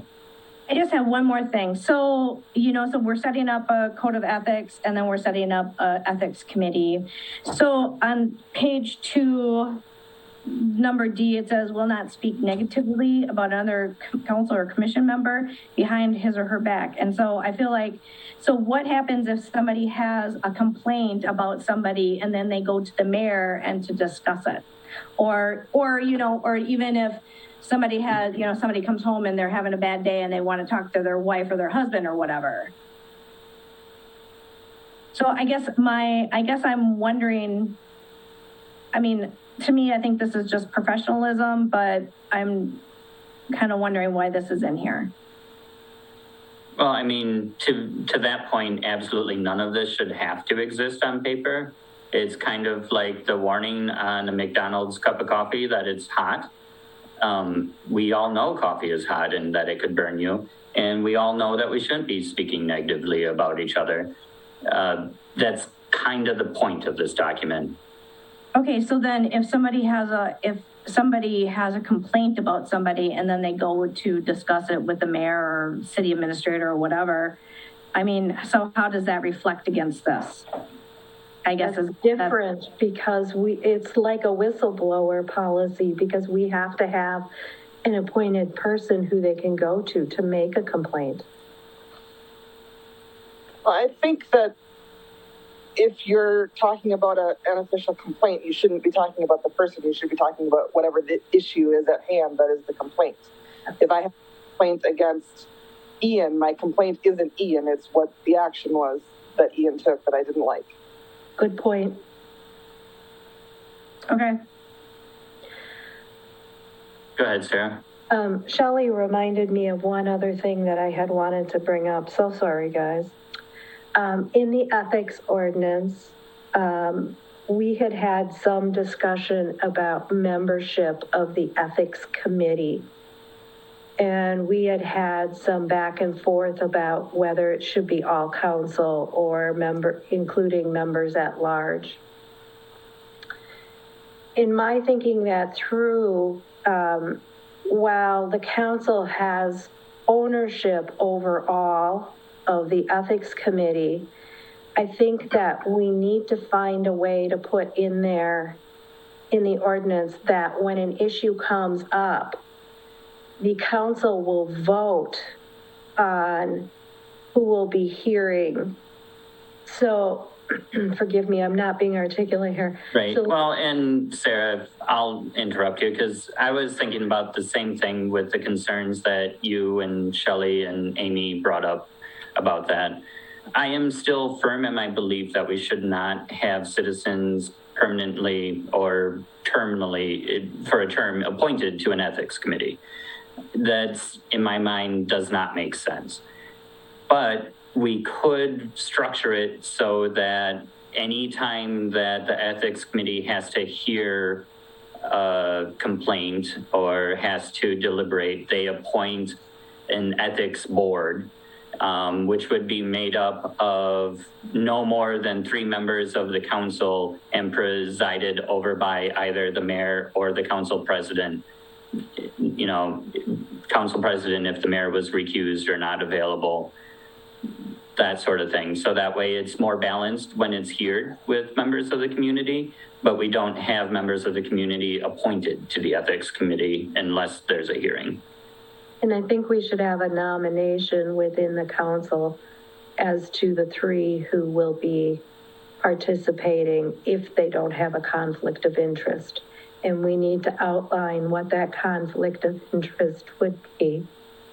Right. Yeah. And that, I think in my mind that could, if we do a nomination process and appoint 3 citizens and 3 council members and then presided by either the mayor or the president, so that would make sense. And it could be a vote by the council who is appointed from the council and who is appointed from as a citizen in the public. That I think would still, I think that would qualm like yours, Shelley's, and Amy's fears, but it also wouldn't create a committee that we appoint people to that absolutely never serve and do anything. I think appointing a review board at the time that something needs to be reviewed makes sense. But if that makes sense to Sarah, I know Shelley and Amy, you were the other 2 that were really advocating for citizens. What do you think of that? Amy was on the fence also. Oh, sorry, Trina. Did you want to add? What do you think of that, Trina? Oh, I mean, I still have a preference for a list of the type of position we would pick the citizens from. Just because once there's a conflict and you're in a bit of crisis, it's a little harder. Yeah, I mean, having an ongoing list of potential, like people that we already know would potentially volunteer to serve wouldn't be a bad thing. That'd be kind of something that the current mayor would need to have in their pocket of, you know, having a list of people that they could draw upon potentially. Shelley? As long as we're sure that it can stay neutral, that was my concern. It's just, that's my only point is I want it to be fair for anybody. I mean, because just to give you, what if, I heard back in the day, there was an alder that had an issue with the mayor, and it's like, we just would need to make sure that it's fair and neutral. That's my concern. Right. And that's kind of what I'm getting at is that I think that's a good compromise in my mind, if that makes sense. What do you think, Amy? I am okay with that as well. And Attorney Johnson, what are your thoughts on doing something of that nature? I think you are creating a tremendously large process that is going to take a very long time to seat a committee in the first place. That's what I think. And remember, because somebody just mentioned crisis mode, because there is a pretty strong likelihood that if this ever comes around, there will be a fairly significant issue that is coming to the table in the first place. So you're going to have to convene the council to pick 3 members of the council, and there might be, and quite likely one of the council members is going to be out already, if not more than one, because of the issue that's coming forward. So you're going to have to figure out which council members. If you have a divided council, that will be very difficult. And then you have to find 3 citizen members, and depending on what it is, that's going to take 1 meeting. Are you going to have the mayor make those appointments subject to confirmation by council, or are you going to have council just throwing up names and trying to agree on 3 people? I mean, you can see how long we've been talking about this. I can see that being a nightmare. Yeah, that makes sense. That was kind of my Hail Mary of trying to please everyone. It might not be the best way forward. Sounds like your recommendation would still be to keep it as council and sub out members as needed. Well, that's my recommendation, just because it's the most streamlined thing I can think of, short of permanently appointing people. Do you think, would it be easier to, instead of having 3 people, and frankly, the thought of trying to find 3 people, for me is overwhelming, because I'm still looking for somebody to serve on the board of review. Right. And so I think that would just be a really difficult task. But are you thinking having 1 citizen might be okay, Attorney Johnson, or are you just saying? Well, and that's the way that it's set up now, is that if there's a member, if there's somebody who's conflicted out, then a citizen will serve in that role, and you'll need to find a citizen. You may need to find 2, you may need to find 3. But that is how the citizen will be involved. Okay. Okay. Yeah, I mean, after listening to your voice of reason, I would personally still prefer the previous path forward of the council being the ethics committee and subbing out as needed. My suggestion, I would be amicable to, if the council was still very much against that. It's more of that we need a direction to move forward, though. I still feel somehow we need members at large to be included.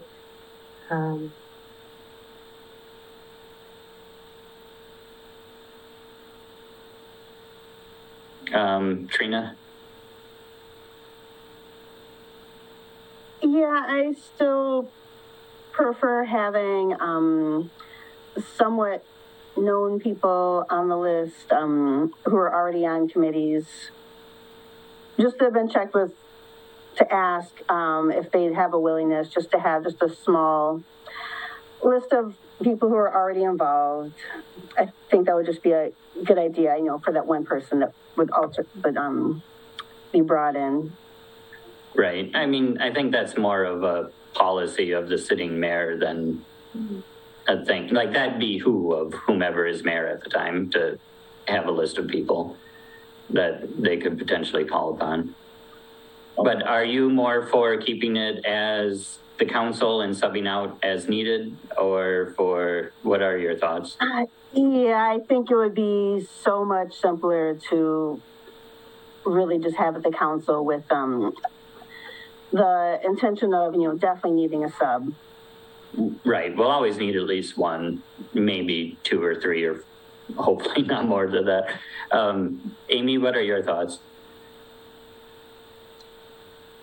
Honestly, my position really hasn't changed. I think that if the crux of the issue is that you're going to be tapping people who may never serve on a committee and who will need to be trained on how to serve on this sort of committee, that's going to be the case whether you put them in place proactively in advance, or whether you're scrambling for people at the last minute and then somebody has to train these people on how to serve on this committee.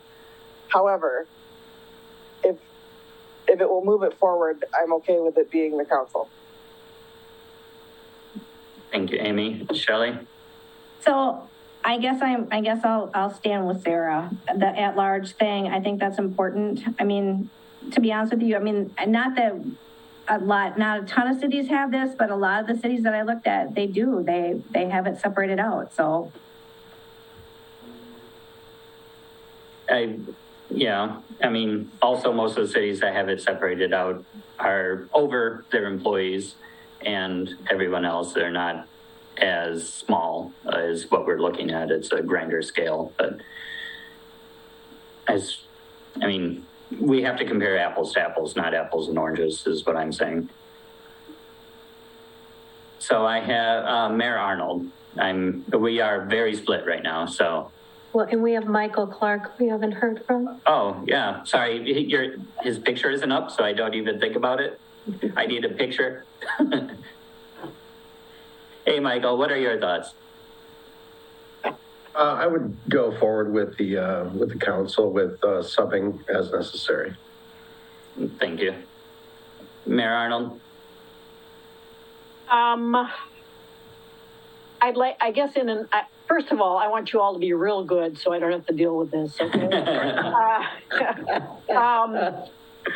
I guess I would like to see it maybe subbed out if necessary. But yeah, but then I think if that's what is decided, it should be made really clear to the next mayor that they need to have some kind of strategy for finding members for such a committee should it ever come up. And I kind of like Trina's idea of maybe people who've already volunteered to serve on other city committees or boards or commissions, who have maybe familiarity with how the city works. So maybe that would be a pool that, in the future. So I guess that's kind of where I stand on this. Makes sense. And I think that would be prudent of the mayor and the council at the time when something happened, is to, look to the people that are reliable and know the system first. Try to pull from committees and things and go that direction first. I mean, that's just, it's common sense. Yeah. I think. So go ahead, Attorney Johnson.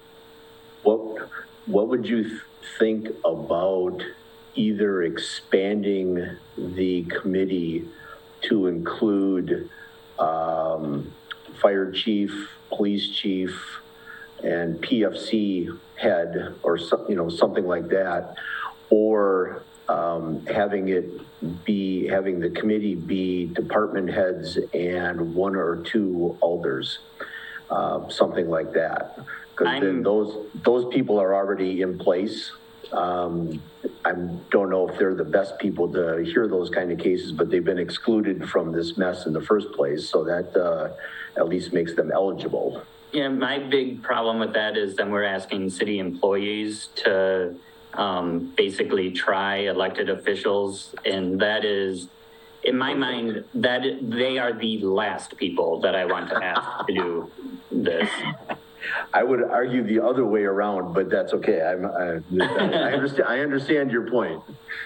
Yeah, I don't want them to ever fear or feel like they're put into I don't want to ever put them in a position of conflict or compromise in their mind, and it could be. And I don't want to put that on any of our employees. Just a question about that.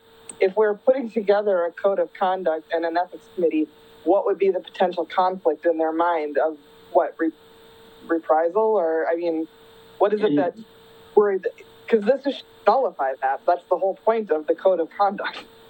Well, technically, we're their boss.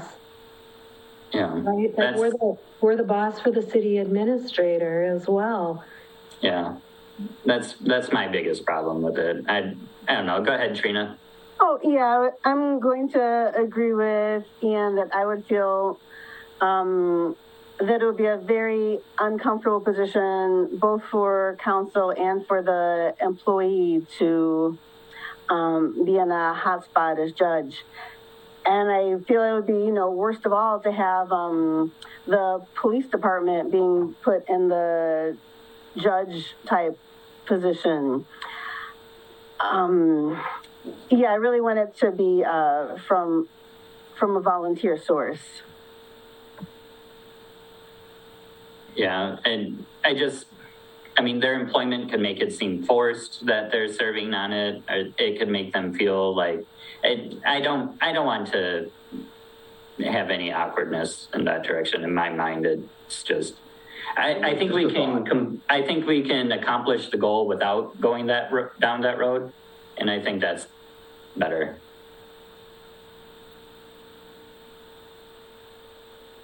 But definitely had to be brought up. So it sounds like the majority are for keeping it as council and subbing as needed. And that is the most streamlined, and we will always have, how about this to make it a little bit better? Always at least one council person has to be subbed? Does that make sense? No? Paul's saying no? I'm okay. I'm gonna stop trying to please everybody and just stick to my guns, as I think it makes the most sense as the council being the ethics committee and subbing as needed. See, when we have our Friday morning development team meetings, whenever we don't know who to assign something to, we always assign it to the planning and zoning director. Maybe we ought to just make the planning and zoning director the sole member of the ethics committee. I see he's on screen. That's the only reason I. Good thing I didn't have the video on. Yeah, I would have called on you then. I am fine with moving it forward as proposed. I'm only one vote, I get that. So we don't need to compromise on just me. Well, no, and it's not compromising on just you. It's healthy for all of us to discuss it and come to the, we all have differing opinions. So all of us talking and coming to the best conclusion. I think the conclusion is still just keeping it as council. And I mean, I'd like to remind everyone that as council in the future, ordinances can be changed if a future council decides. Like, nothing is in stone for us. This is us trying to establish something ongoing, but I think it's the simplest way to get it started and move it forward. Maybe in the future we'll decide that there's a better setup for it, but I think it's the easiest way to move forward now. Mm-hmm. Great. So we are all in agreement of that. So Attorney Johnson will include the changes that Alder Albright brought up. And we'll move forward with that to the next meeting. Perfect. Then next up is to convene to close session per 19.851E, deliberating or negotiating the purchase of public properties and the investment of public funds, or conducting other public businesses whenever competitive or bargaining reasons require a closed session, specifically to discuss potential purchase of a property in the city of Columbus. Do I have a motion to convene to closed session for the reasons read? Alder Motif will make a motion to move to closed session. I'll second. I have a motion and a second. Jane, could you take a roll call for us? Reed. Aye. Rolke. Aye. Albright. Aye. Arnold. Aye. Clark. Aye. Gray. Aye. Motif. Aye. And the second on that was? Arnold. Thank you. All right, we are now in closed session. We will not be coming back to the air tonight. So for anyone that is watching, thank you for tuning in, and we'll see you next time.